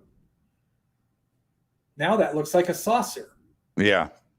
Yep. It's got a totally different look. So no matter what angle you're seeing it, you're always seeing these light spots on it. Now, this is a 30th of a second later. Yeah. Now look at the thing around it. Yeah. The white. Yeah. I don't know if it doesn't seem like a glow. It seems like something else. Look at the triangle on the white part. Yeah. And these are more crisp on the images I have, Jimmy. This is because I'm zooming in so that people can see it a little bit closer. Now, are you able to, Steve, before we get to the next break? Okay, here's the video itself. Yeah, this is it. This is the whole video.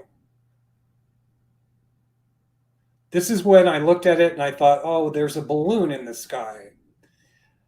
Because it's making this moose, but it never flipped upside down. And come to find out, a lot of UFOs do this same exact behavior. You can even see the clouds in the background now. So that's where all these images came from. I also included the 27 seconds that I was moving.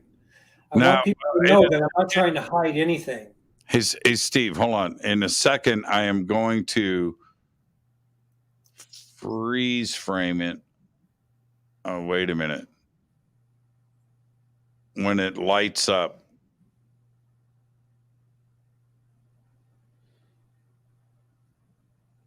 That's the end of the video. You see that thing? This is the very end. And this is where they got in front of the camera, and the camera died. Right. Because I would never turn that off.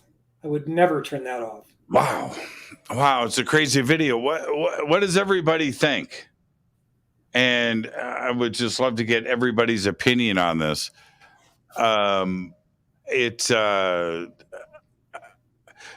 we okay, I'm going to show everybody something here.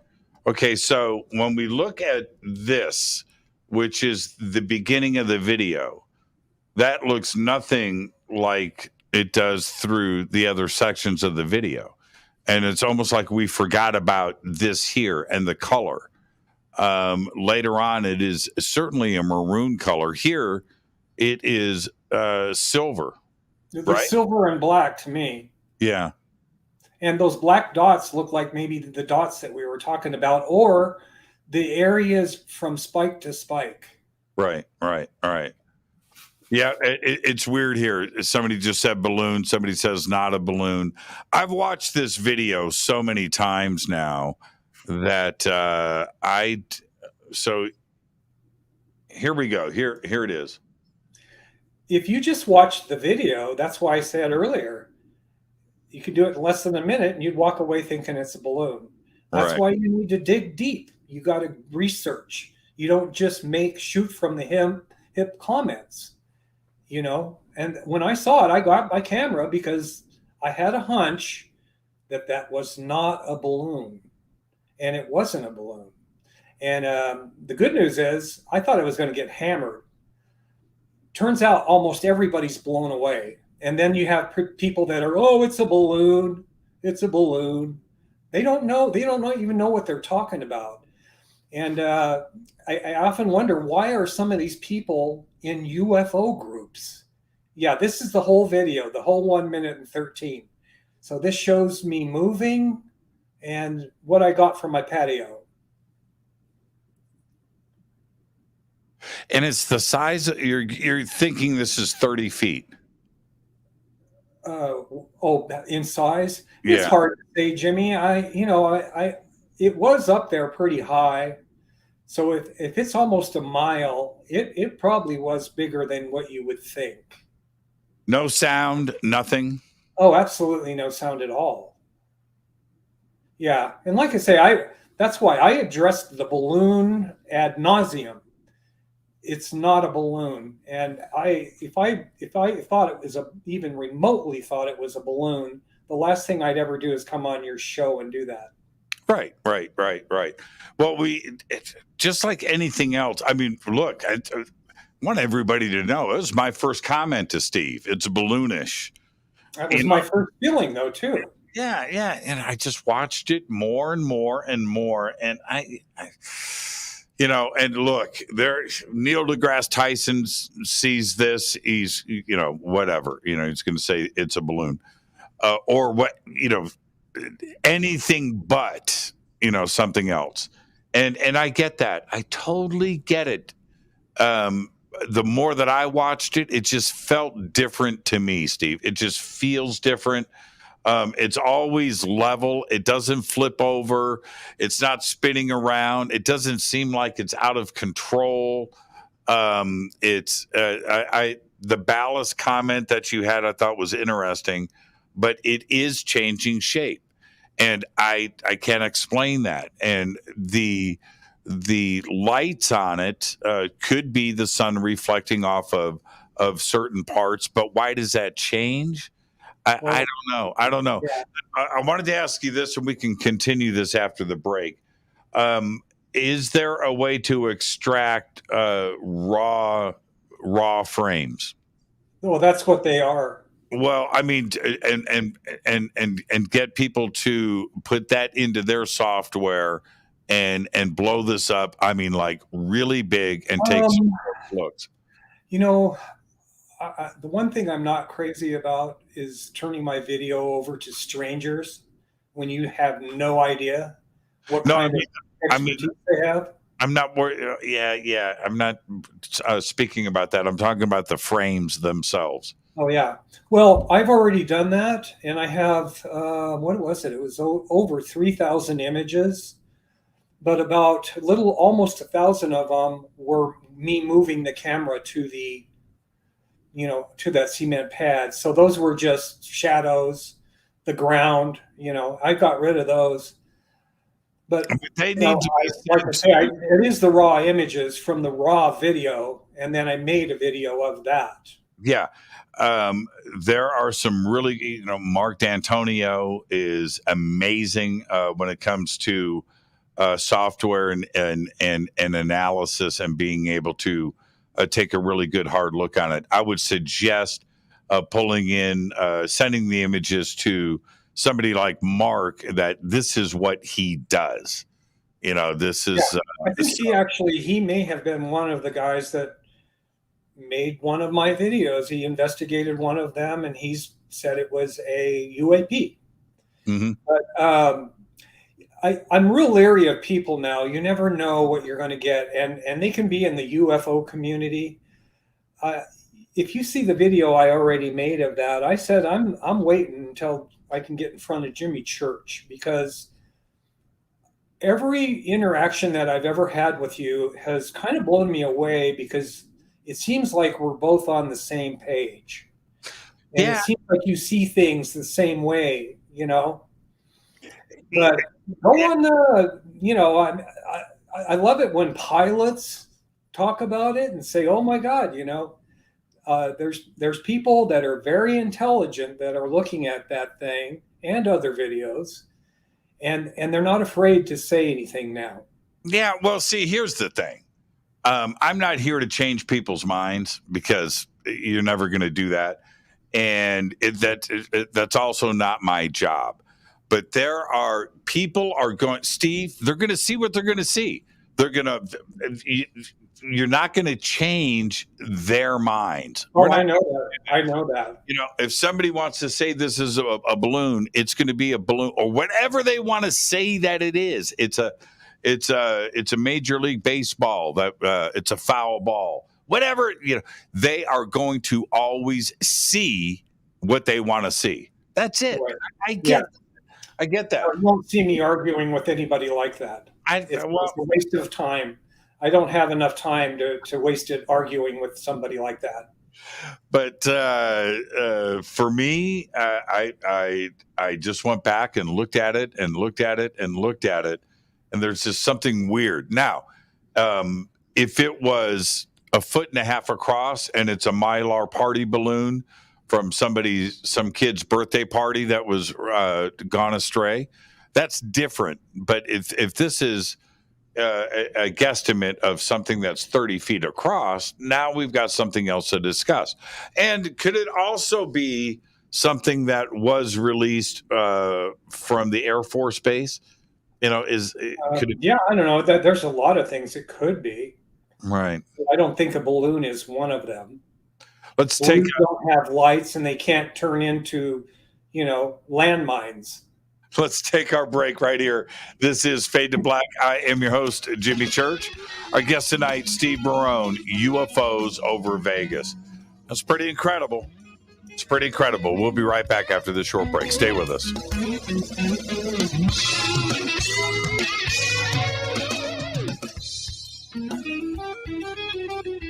Hi, everybody. This is Rob Halford, the Metal Guard, on JimmyChurchRadio.com.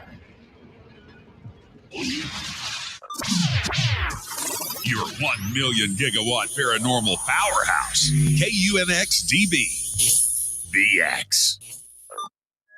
The Believer is the chilling true story of Dr. John Mack, a renowned Harvard psychiatrist and Pulitzer Prize winner. This is an outreach program from the cosmos to the consciously impaired. He risked it all to investigate human encounters with aliens. The Believer, Alien Encounters, Hard Science, and the Passion of John Mack. Written by award-winning former New York Times journalist and author Ralph Blumenthal. Now available in paperback from High Road Books.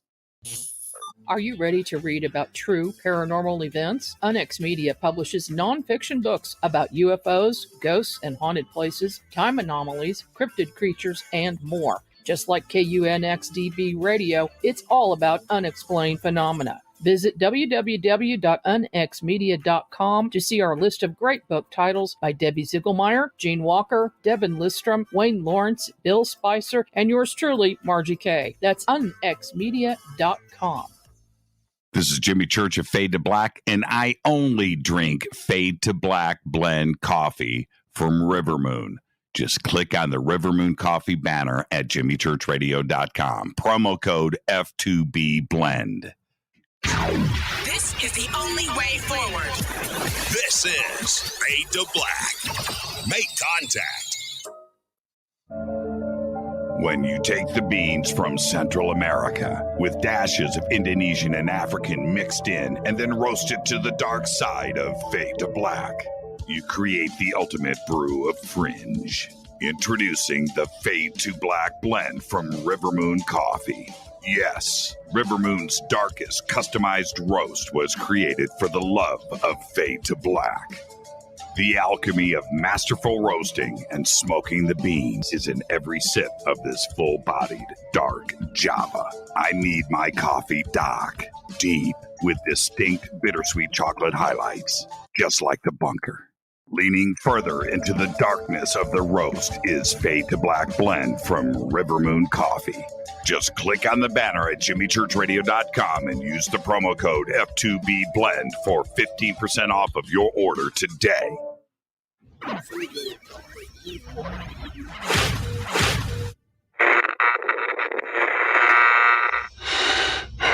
You want to know a secret? I love ponies. I really love ponies. I'm serious. I couldn't stay sane without ponies to brush. Why Fade to Black? Because you never got that pony. Damn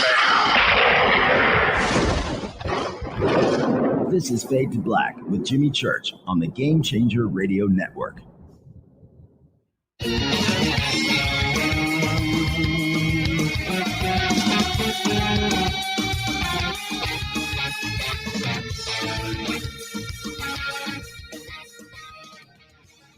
Welcome back, Fade to Black. I am your host, Jimmy Church. Tonight, Steve Barone is with us. UFOs Over Vegas. So we just went through, Steve shot that video last Tuesday night. Let me know about it on Wednesday. Steve, do you shoot every night? No. I did that for about 3.5 years, Jimmy, between 2014 and about midway through 2017. And I my health just went down the tubes. You know, I'm going to be 68 next month. I smoked for 48 years. You know, I just have a normal person with things that prevent you from doing things like that. I'll never do that every night again, but it was a smart move because if you're out there every night, I knew they were real. If people are getting abducted, whatever. If you're out there and you're watching and you're ready and you have your cameras ready, you're going to get footage. And especially if you live where I do. I'm up 1,800 feet higher than the Strip. 68 years old. Yeah, September 10th, man. Man. Are you running some kind of filter? You got some Instagram filter running? No. 68 years old. Congratulations, man. Well, let's put it this way. It sucked when I was 21 because I looked like 16. Man, your wife's going to get pretty angry because the ladies are going to start making their comments now. Well, they do, but they're all 80. So I wanted to ask you, but I have been trying to. I want to get your opinions on this. I've been trying to get a gauge on satellite activity because a lot of things that I see are satellites, and which are fun to look at because you're watching a satellite in space. That's actually pretty interesting. But I've been trying to get a gauge on directions here. And there are some nights, when I see something going east-west and moving in that direction, and because of the orientation of my house, I know I can see north, south, east, and west pretty clearly. But it's some nights I'm getting traffic that is north-south and south-north, right? A polar orbit, but going in both directions, right? And then it's some nights everything is not everything, but I'll see stuff at very strange angles, northeast, northwest, and not, so if something is going, east west, it's probably a satellite, but it's this other stuff that is in these crazy orientations. Do you see the same thing? Yeah, I always felt that's still satellites. They're going in different orientations. There's polar orbits. There's equatorial orbits. They're fun to watch, but I heard there's a place in Sedona where they guarantee you're going to see X amount of lights in the sky, and they're right, but it's not UFOs. They're looking at satellites. Well, maybe they're caught a satellite. No, I've done that too in Sedona, and man, I saw 100 things in 30 minutes. Yeah, it's very fun, but I saw some stuff there that was too low in altitude. Special going on there for sure. Yeah, no doubt about it. And I've seen the same stuff all over the country. It's the low altitude stuff, and the other stuff that changes directions rapidly. But here's the deal. I know you're not doing it every night now. I do. I can't help it. I go out every night to see something. Good for you. But the low altitude stuff, not satellite altitude. The low altitude stuff, was it pretty much any night that you went out and you would see something? No. If you look right now on my page, what I've done is I've post basically most everything that I feel real confident about. Some of them are other things than UFOs that I'm still wanted to post, but I don't think I have more than 75 videos over more than 8 years. And, I want to say it right here, is when I began, those 2 UFOs we talked about at the beginning of the show were so incredible that it kind of threw me off my game a little bit for a while. Being out here in the desert, you see things and they're lights and they're doing amazing things, it looks like. But if you put enough effort into, chasing them down, you find that sometimes they are a train 30 miles away coming across the desert coming down one of those high grades, or it's people with halogen lights on their mountain bikes riding them on a cliff at midnight. This happens here. It can be a lot of things. And, I'm glad, because it probably kept me from getting bored silly. I made videos and put them online and people fell for them. But once I found out that that's not what they were, I apologized, I removed the videos, and I move on. And people actually said, you know what, I think even better of you now because you're not afraid to tell the truth.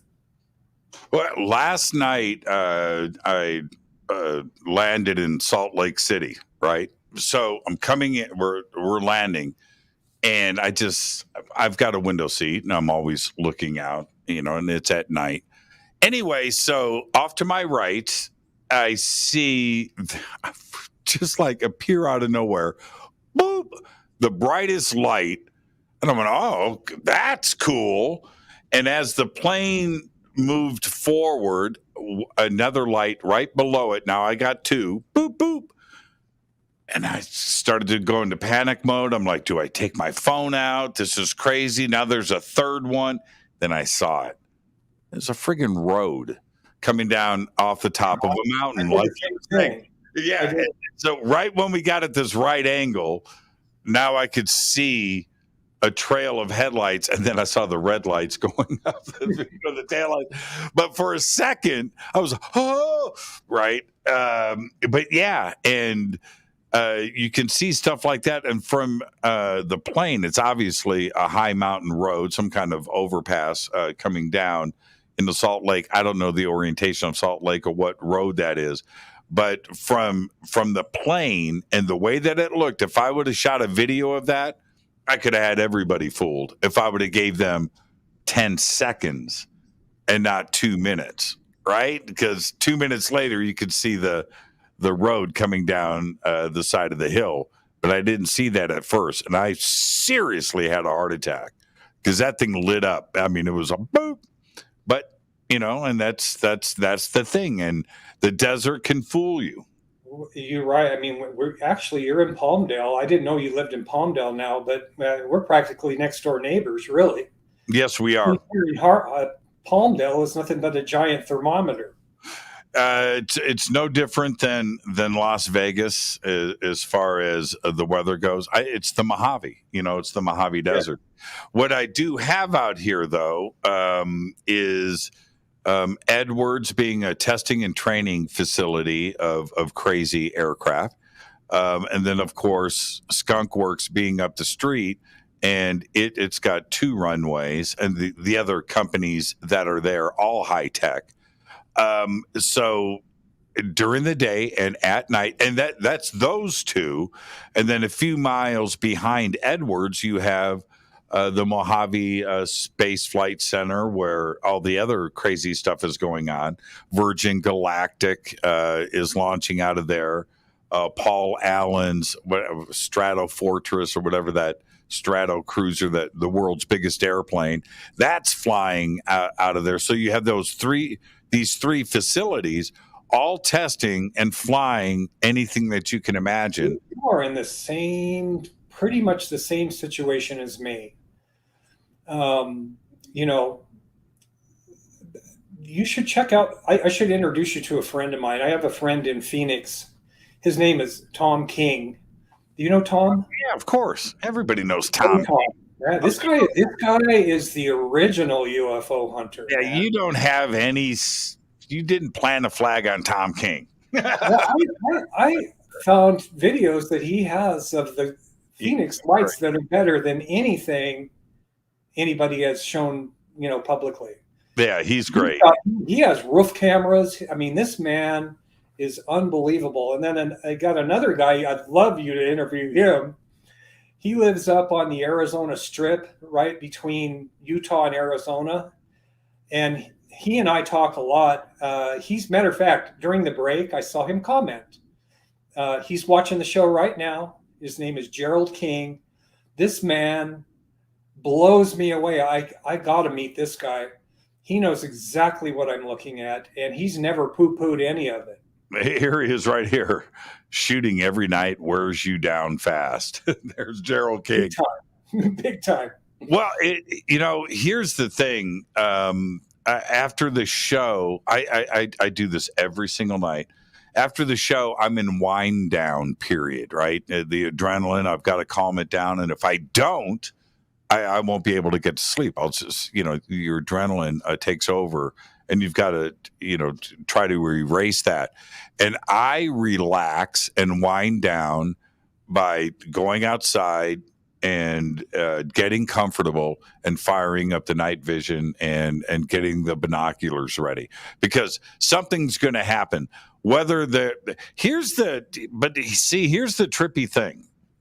And the people of Palmdale are used to it, but it doesn't matter. It's all times, day or night.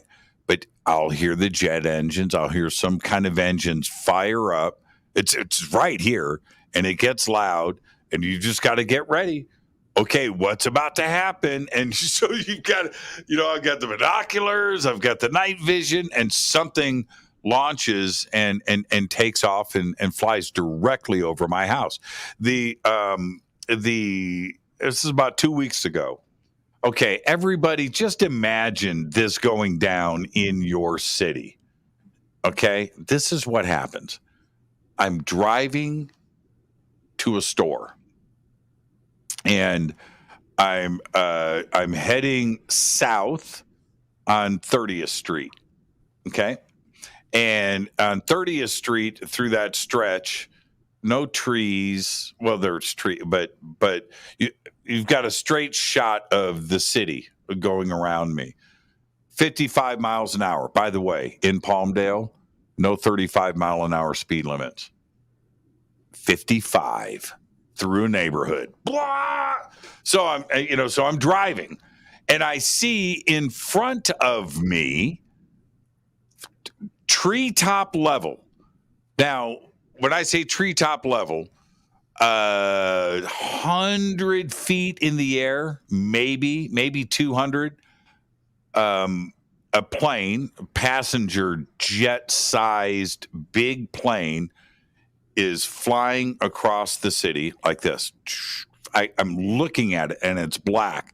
And then right in front of me, an immediate turn. This thing above the houses, whoosh, and just turns and does this thing over the city, levels out, and flies out across the desert. And I'm like, who does that? Now, in any other city in America, 911, right? The phone lines are lit up. Everybody's calling the police. This event is going down. Not over Palmdale. No, this is like every day. So I go and I turn at the stoplight. Now I'm heading to where the plane, and I'm looking, and I see it off in the distance, turning again. It's flying sideways. It's a couple of 100 feet in the air. And I watch him turn and come back and land. So this guy does a lap around the city over the houses, right? And anywhere else, this would have been the biggest news. And this is just another day in Palmdale. Yeah, same thing here, Jimmy. Let me ask you this. How about the ones where sounds like the Thunderbirds just flew over your house, or they're flying around in your area, and you run outside and there is nothing anywhere in the sky? Every day. And it's still extremely loud. It's like it's right on top of you. Every day. Steve, every day. Every day. So I could be in the house, I could be outside, I could be in the front, I could be in the back, right? House is shaking, thunder, locomotive. You can't even talk. It's so loud. And I'm looking. I run through the house, go to the backyard. Where's it coming? I can't see it. No, I can't see it. It happens every single day. It's about a week ago. This is pretty recent. It was about a week ago. The thunder starts, right? I'm in the front yard. I've got my hose out. I'm doing stuff. And it starts. And I run out into the backyard, and I just caught a glimpse of it. And whatever it was flying straight up. And I caught a glimpse, and it was silver. Just whatever, some kind of advanced fighter jet that they're testing. But I'm talking straight. So it took off, but whoever the pilot was just everything, pegged, and it flew straight up. I did catch that. I get, here's the other thing, everybody. I get a sonic boom about every other day. The ones that shake the house. Every other day. I haven't heard any of those for years. A lot of years. I was talking to my neighbor. Last week. He's real cool. And he's got a sprinkler problem. So he's been out in his front yard every day. And he goes, so I was listening to your show. I said, okay. And he goes, is that why you're here? This is my neighbor, right? I said, it's exactly why I am here. It's exactly why. And he goes, we're so used to it now. So I don't know what comments or what night he caught the show, but it was just funny. Is that why you're here? I'm like, what is there not to love? If you're into aviation and aerospace, this is the Mecca right here. It's all going down all the time. I feel guilty, Steve, talking about it, because I know that some of it is is uber secret, and these people are working on this stuff, and I don't need to be on the air every night blabbing about the things that I'm seeing. It's not a cool thing to do, but man, it is fun. Yeah, I feel like I live in the same kind of area. One other thing we have here that people don't talk anymore is the old nuclear test site. That's this side of Area 51. There was over 500 nuclear and atomic detonations above and below ground. It looks like that's got to be a draw. Yeah, it looks like the moon. If you go on Google Earth and look at the Nevada test range, the test site, it looks like the moon. When I was a kid, we could actually feel it shaking. Did you see? No, but I heard they did have atomic tourism. They did. People would come and go out and want to watch the cloud, the mushroom cloud. I was too young for that, but I do remember that. They had martini parties. Yeah. The hotels would advertise for that. Got a bomb going off tomorrow. Let's all go out and watch it. And let's watch it light up the sky. Yeah, they actually did that. A couple, I'll talk about this now. I didn't want to talk about it when it went down. I'm not sure what I saw, but it was big, it was black, and it was like probably 4 times the size of like a fighter jet, but it was shaped like a fighter jet, but fat. So black, pointy nose, somewhat of a tail. It wasn't that tall, but black and chunky and pointy. And this friggin' thing, I could not focus on it. That's how fast it was going. It was like skipping in my eyes, right? I couldn't fall. And I grabbed them. And this also, this took off from Lockheed and was on an immediate, like very steep. The runway is it's right here, the end of the runway. It's, so a normal plane that takes off, it just flies right over my house and it's low. But this thing was immediately taking off.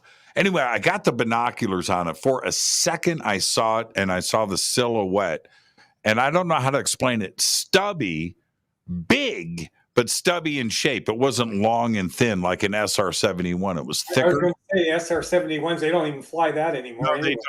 They don't. There's 2 of them sitting right here on the runway. You can just drive past and check it out. This was bigger than that, but thick in the middle. Thick, stubby, with a pointed nose and a little bit of a thing on the back end. I don't have a better way. I didn't see it long enough to really absorb it, but that was crazy. That it was loud, crazy thunder. The other couple of weeks ago, so that was some kind of test. I don't know. I only saw it that one time. I was on the phone with Christina Gomez, and I think we were Skyping or something. We were running video, and we were just chatting. And I swear to you, my house started shaking. And she heard it, and I said, "I got to go." And, well, I left it. I just ran out. Nothing. I ran around. It was my house. Was to me a number of times here already. Yeah, it's weird. I was going to mention earlier, the lady I gave the monocular to, she is a native of Las Vegas, and her dad, and he's like in his, probably getting into his 80s. But anyway, they live in between me and Nellis Air Force Base, so they're much closer. And she told me one day her and her dad were out in their yard, and then they have a big yard for Vegas, because they live in the older part out of town. Mm-hmm. And they watch a couple of jets take off from Nellis, and next thing you know, they just vanished, even though they could hear it. So, that technology is probably already being used. Yeah, I know. And I was looking at some of the comments here. The stuff that we see is obsolete, right? The stuff that we see, because everything else is, and I have to agree with that. I don't know what's going. I wouldn't talk about it even if I see a black triangle, I'm going to talk about that. If I see something crazy, I saw what was a flying saucer over Edwards, I'll talk about that. But the rest of the stuff, no. And they made this announcement last month here in the news here locally that the B-21 was ready to start its test flights, the new version of the B-2, and that it's going to be like any day. Now, officially, I haven't seen it. Officially. Unofficially, I've seen what I think are B-2s, 2 of them on the same day take off. Now, was that the B-21? I don't know. I took pictures of it. I didn't publish it. I don't want to publish or post pictures of the B-21 if that's what it was. But now, officially, they have made this announcement that the B-21 is done, and we're going to start flight testing. So I cannot wait. So they're going to do a press conference and a rollout here, like any day. It was supposed to be this month. We're on the 22nd, so hopefully we're going to see it before the end of the month. And now I'm going to see that thing started. I'm glad to hear that. I mean, if you think about it, you're near Lockheed. That's where Ben Rich was the CEO out there 20 plus years ago. And when that man was on his deathbed, he finally opened up and told the truth. And the one that got me is when he said our military has already been to the stars and back. Yeah, he said we have the technology to go to the stars. Yeah, we have the technology to take ET home. And yeah, I heard that one too. Yeah. Steve, and anything you can even imagine, we're 50 years ahead of that. And when you, one of the cool things about being in this area is you take the drive and you go all the way around the perimeter of the facilities out here. There's about 6 of them. The size of the hangars and the amount of the hangars that are off in the distance in the desert that are sitting out there, and you just look and you can see the high techness of everything, and some areas are fenced off on the interior. They don't want you to see. They'll put up temporary fencing so stuff is being moved around, and you just know that is where it's going. What are they working on? What I would love to know. I know. Steve, thank you so much. This is a great video. I want everybody's comments. Let me know. The link to Steve's YouTube channel is not only in the description below, but it's over on our website. We've got it up on social media. Go and check out the video, and let's get some analysis done. I want as many opinions as I can get. Steve, thank you so much, man. Enjoy the rest of your night. And when you get another one, let me know. Thank you for putting up with me, Jimmy. I'll try not to call you while you're having a show next time. Steve Barone, everybody. Thank you, Steve. Enjoy the rest of your night. Bye, guys. The absolute very best, Steve Barone, UFOs Over Vegas. I'm your host, Jimmy Church. I am going to take a quick break, and then I'll come back and open up the phone lines and see what everybody is up to. All right, behave and be well. I'll see you on the backside of this short break. This is Fade to Black. I'm your host, Jimmy Church. Thank you so much, Steve. I'll be right back.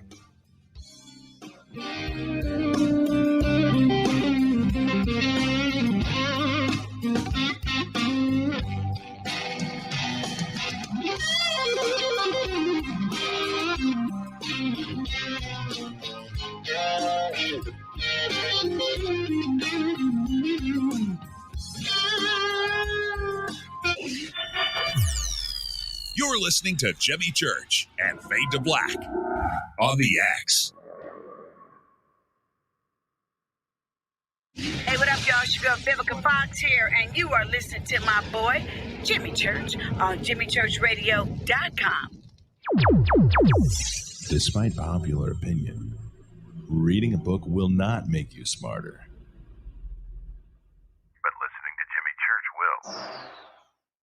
Hello, Fadernauts. Jimmy Church here. You've seen me with my Thunderstorm. Now you can purify the air in your home and get healthy, clean, fresh-smelling air and eliminate odors just like I do right here in the bunker. The EdenPURE Thunderstorm uses oxy technology that naturally sends out O3 molecules into the air, which seek out odors and air pollutants in your home and destroys them. It's called a thunderstorm because it purifies the air just like after a thunderstorm. And right now, you can save $200 on an EdenPURE Thunderstorm 3-pack for whole home protection. With this special offer, you're getting 3 units for under $200.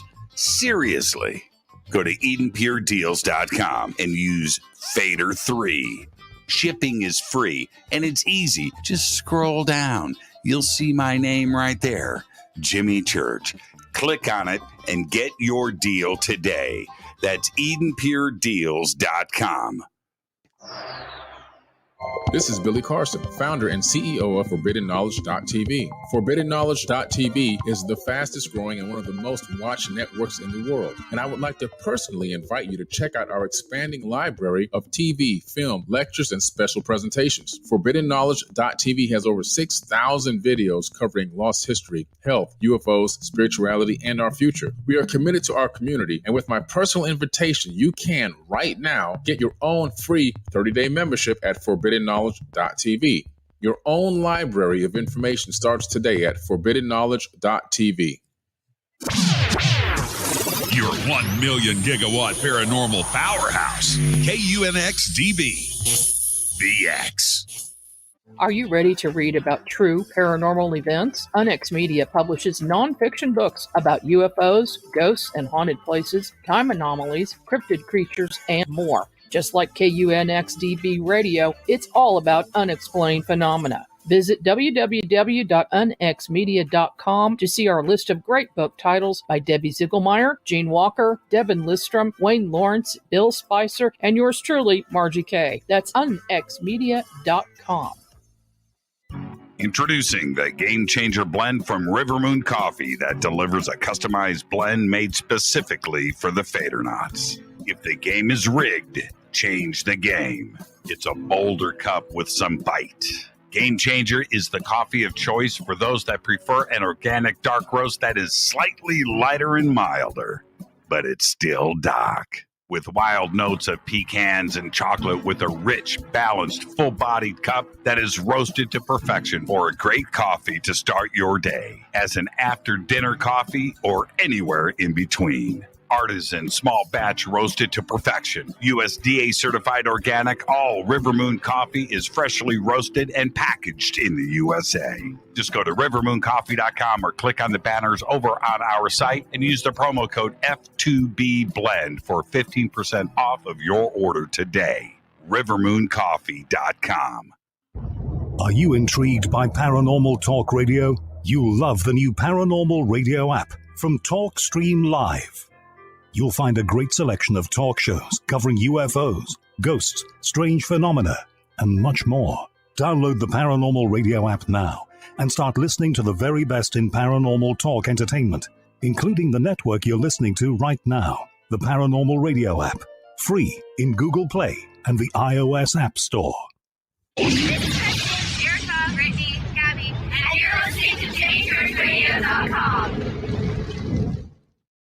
It's not a lifestyle we chose. We were born this way. This is KJCR at JimmyChurchRadio.com.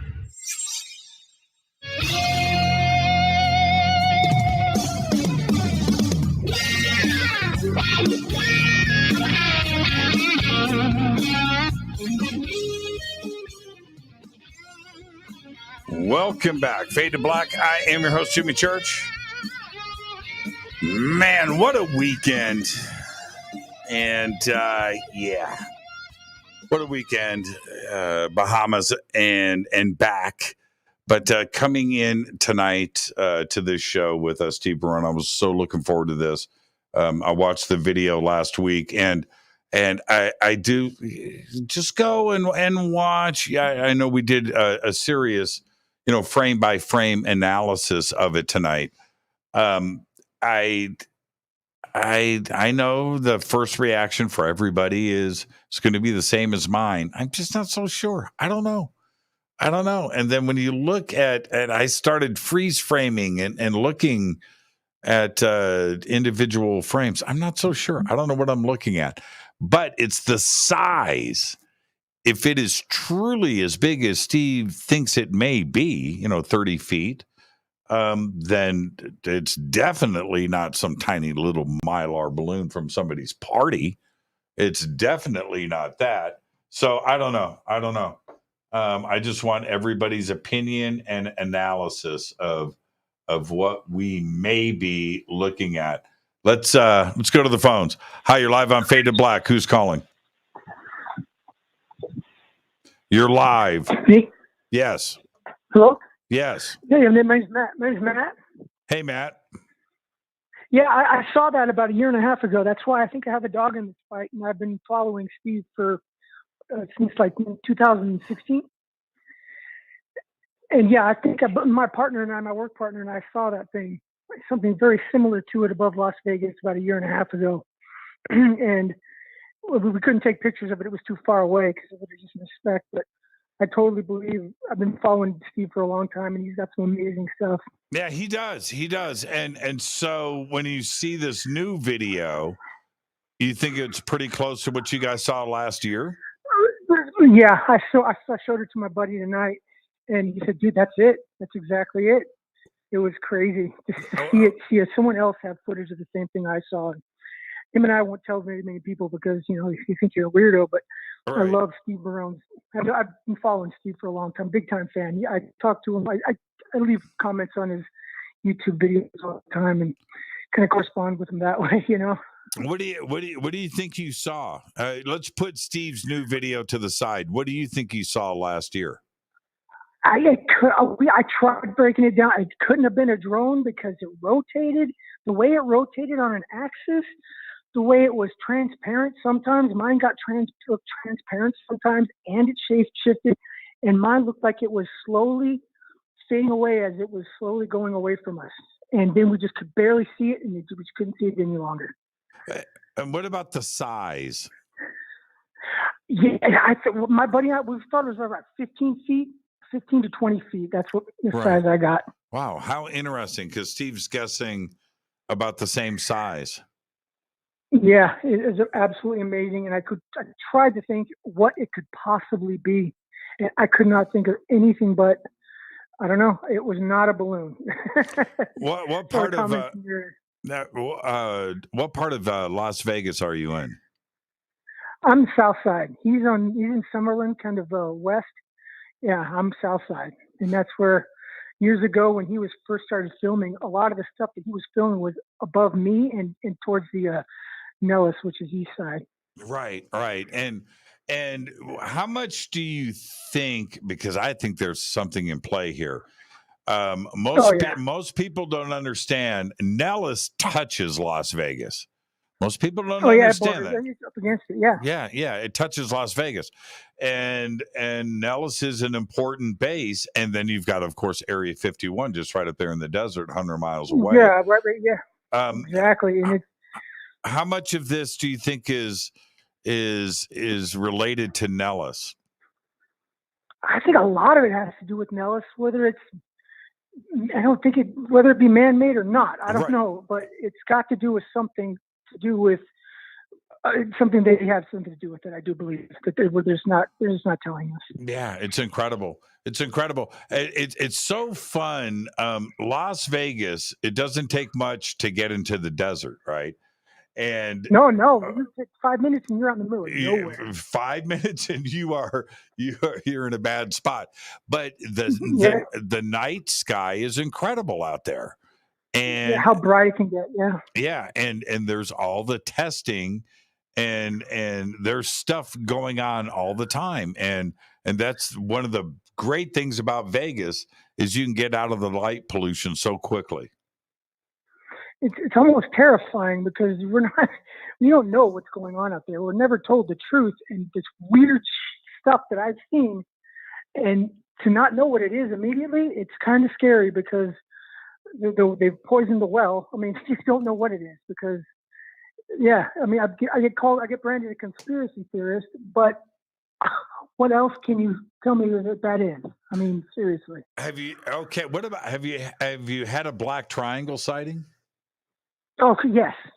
What? Silent going over my house. Yes, I have about 3-4 years ago over my house in it was the south side. And don't stop there. What did you see? Well, I mean, there's nothing. But it was silent. It slowly went over my house. It was about 12 at night. When I ran in to get my ex-wife, she'd seen him too. It just silently went over our house, and it was over, and it just blew me away. And this was after the Phoenix lights, of course, and it was so similar but farther up and small. It was, I've seen a lot of things, but there's not too many people I can tell because I don't like to seem like too much of a weirdo, and it's sometimes it's just better to keep things under your hat. Yeah. I'm waiting for my black triangle sighting, like a real. Well, I photographed one 20 years ago. No, I'm sorry, 25 years ago. And that was pretty incredible, but I didn't know it was a black triangle when I photographed it. It was a black dot way up high in the clouds. And it was only after I developed the film, it was film, that I saw what it was. But I'm waiting for the black triangle flying over my house sighting. That I haven't seen yet. What was your name? Just be patient. Matt. My name's Matt. Thank you, Matt. Really appreciate it. You guys, awesome show. Keep up the great work, John. Go back, Lee Tappy. Go back, Lee Tappy. Thanks a lot. Right on. Go back, Lee Tappy. All right. I do have the phone lines open, and hold on. I got my little ticker thing. 818-921-6929 or 323-275-9695. Years ago, I'm going to put the timestamp on this. 5 years, 4 years, 5 years. My next door neighbor, neighbors, they had 3 or 4 sons, boys. And Mikey, he was awesome. And Mikey, heavy metal kid, man, had his long hair at the age of, 12 years old when I first met him. And he just grew up to be, 20-year-old young man with sporting the long hair. So but he says to me that his family is from Palmdale. And one day he goes, "Okay, man, Jimmy, I got to tell you about this UFO sighting I had in Palmdale." I said, "Okay." He said, we had a barbecue and we were up and things. Everybody goes to bed, and I think he said it was like 2:00 in the morning, and he was 14 at the time. And he went outside, and for whatever reason, but at that moment in Palmdale, above his house, he said it was a mile-long black triangle. Now, bear in mind, this is a 16-year-old kid telling me this story. It had just happened. And he said that it was so low over the top of his house, and it was a mile long, and he said it looked like something out of Star Wars, but it was black, and he could see lights on it and things. But he said it was so low. He said, "Jimmy, you've got Edwards Air Force Base, you've got Lockheed, you've got all of this military out there, and all I could think about is why weren't we shooting at this thing? Where was the Air Force? Where was the military? Why aren't we shooting at this alien craft over the city of Palmdale. And he said it was moving, right? And he freaks out and runs over to his neighbor's house where the lights are on. And he goes over and is pounding on the window to get them to come outside. They didn't, for whatever reason. But he's freaking out. He grabs his family, and before he ran into the house to wake everybody up, they were in bed. He said he looked up, and then it went just like this, straight up, and was gone. Couldn't see it. And he woke up his family. He panicked. And he told me, again, I think he was about 16, 17 when he told me the story. It happened when he was 14. He said he could no longer go outside at night. That's right. Yeah. City of Palmdale. Now, I haven't had that sighting. And if I do, I'll report straight back to you. Let's go back to the phones. Hi, you're live on Fade to Black. Who's calling? Hey, Jimmy, it's Rooster down here in Louisiana. Hey, Rooster. How are you, man? Doing good. I'm going to try to remain calm. Seems like every time I call in, I get so excited. I just put out a bunch of word salad and trip over my tongue. So okay, but fair enough. This weekend, lots of drops. Did you get to see Ross Coulthardt's little thing he did on 7 News in Australia? No, I saw the post about it, but no, I didn't do anything but relax in the Bahamas. There you go. Yeah, I did. I mean, that's when you got that, you don't need anything else. Everything else can melt away for a little while. So, what stood out? Dr. Nolan. Some of the statements he was making about him knowing of the whistleblowers that are about to come forward and just blow the top off of all of this. He was pretty adamant about it. He was, I can't remember the exact quote, but something like Ross asked him, did he believe that the U.S. government has crash retrievals or things in their possession? And he says he knows for a fact. And Ross asked him, how do you know? He's like, because I know the whistleblowers are about to come out. I'm supposing that's from government contractors.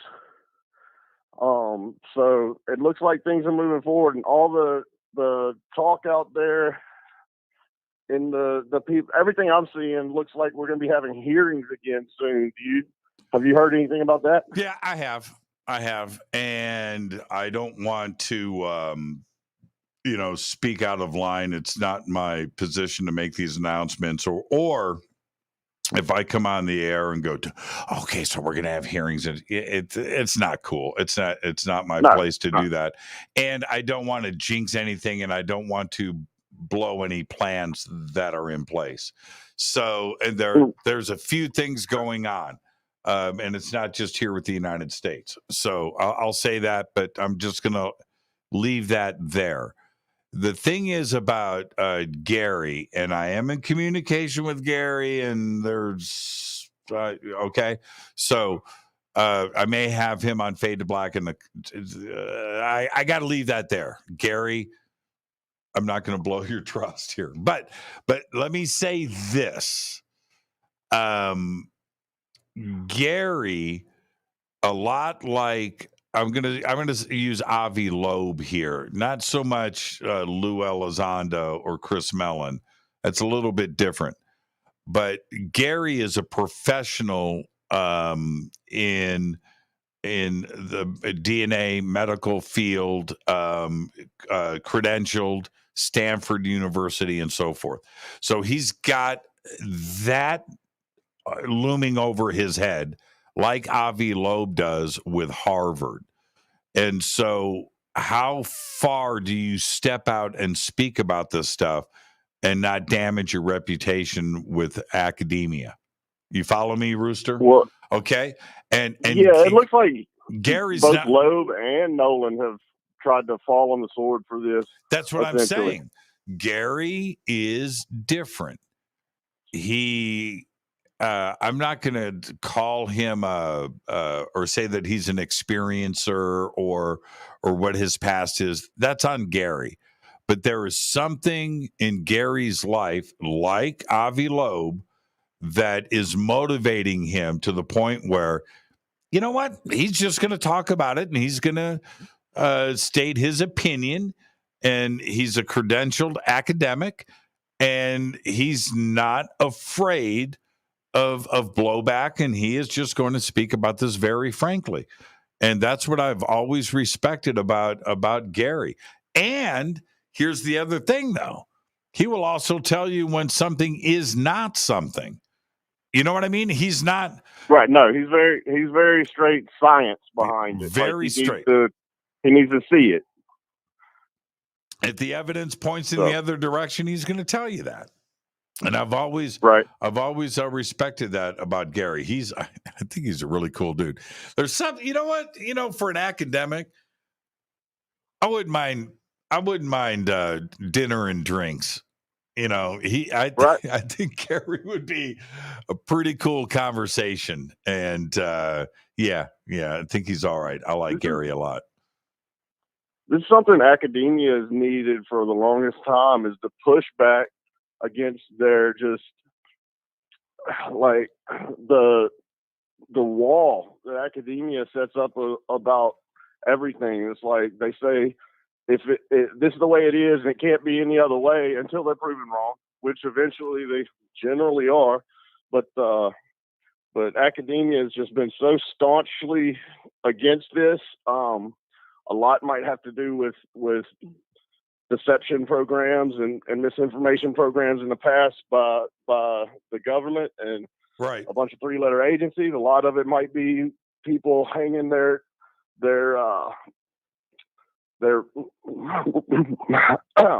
reputation and prestige on it. Some of them might just not be able to fathom that other things out there do exist, and everything can't be explained away as easily as they think it can. So, well, what did you make of? I know we're at the end of the show, but just let me ask you this really quick. So, what do you make of Congress redefining UFO and UAP and definitions? And I mean, absolutely. GP and UAUP, number one, and number two, that these are not of Earth, that these are extraterrestrial in not nature. Man-made. Right, not man-made. We don't want to look at anything that's not man-made. I mean, they just threw it down. Like Congress has really surprised me. Usually they can't get anything done. This is bipartisan. The people in Congress behind this, and now I know they probably have people like Chris and Lou helping them write this stuff. Sure. But they've seen or been told enough to believe that everything that people like you and I have studied and looked into, that this has been a huge deception. They're hiding this. It's not so cut and dry, and there's things out there that's a little more than the normal. So Congress is, it's a huge leap. It's a big deal. Kind of lost it when I read the bill. Yeah, I read. I mean, that's everything we've been asking for so long. Now we'll see how big there's a fight from the Department of Defense or whoever is holding the keys to all of this. They got a big fight coming if Congress is going to do that. Congress just said we're like, and I think a lot of it had to do with the congressional hearing. I do too. Them going in there and being and asking for transparency and just being spit on. Like I think they took it as an affront. I totally agree with you, Rooster. I'll see you tomorrow night on the show. Thank you for the phone call, my man. Keep it up, Jimmy. Go back, Lee Tappy. Appreciate it. Go back, Lee Tappy. Bye. And here I'm gonna go on the record and say this. All right, this whole undersea transmedium, right? Domination of space, air, and water. I'll bet you a dime to a dollar that our government, the Department of Defense, and specifically the United States Navy, knows exactly where they're doing it. They know the exact spot in the oceans, multiple points. Is there a base under the water? I'm telling you, they know exactly where it's going on. For those statements to come out in such a direct nature, I mean, it just wait, what? Right? That it's not man-made, and air, space, and sea. That they are doing all three things. It's a very definitive, it's the UAP, right? It's a very definitive statement. They have rewritten the bill to include this. And I find that to be extraordinary. And so now, you read between the lines, and they know exactly what's going on. They know where it's happening. And you're able to monitor the ocean with satellites, of course, with surface vessels, with submarines, and they know where this activity is happening. I'm telling you, that's what I got out of it.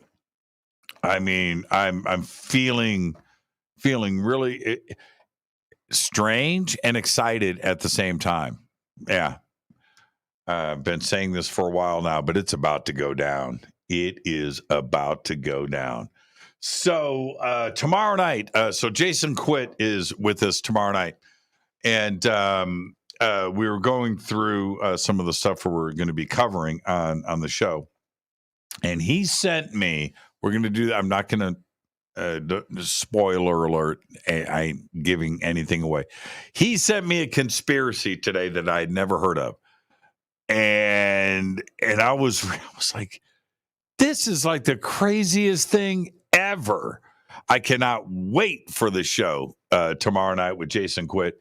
Every Quitspiracy has been better than the previous one. And so tomorrow night we have Jason Quitt right here.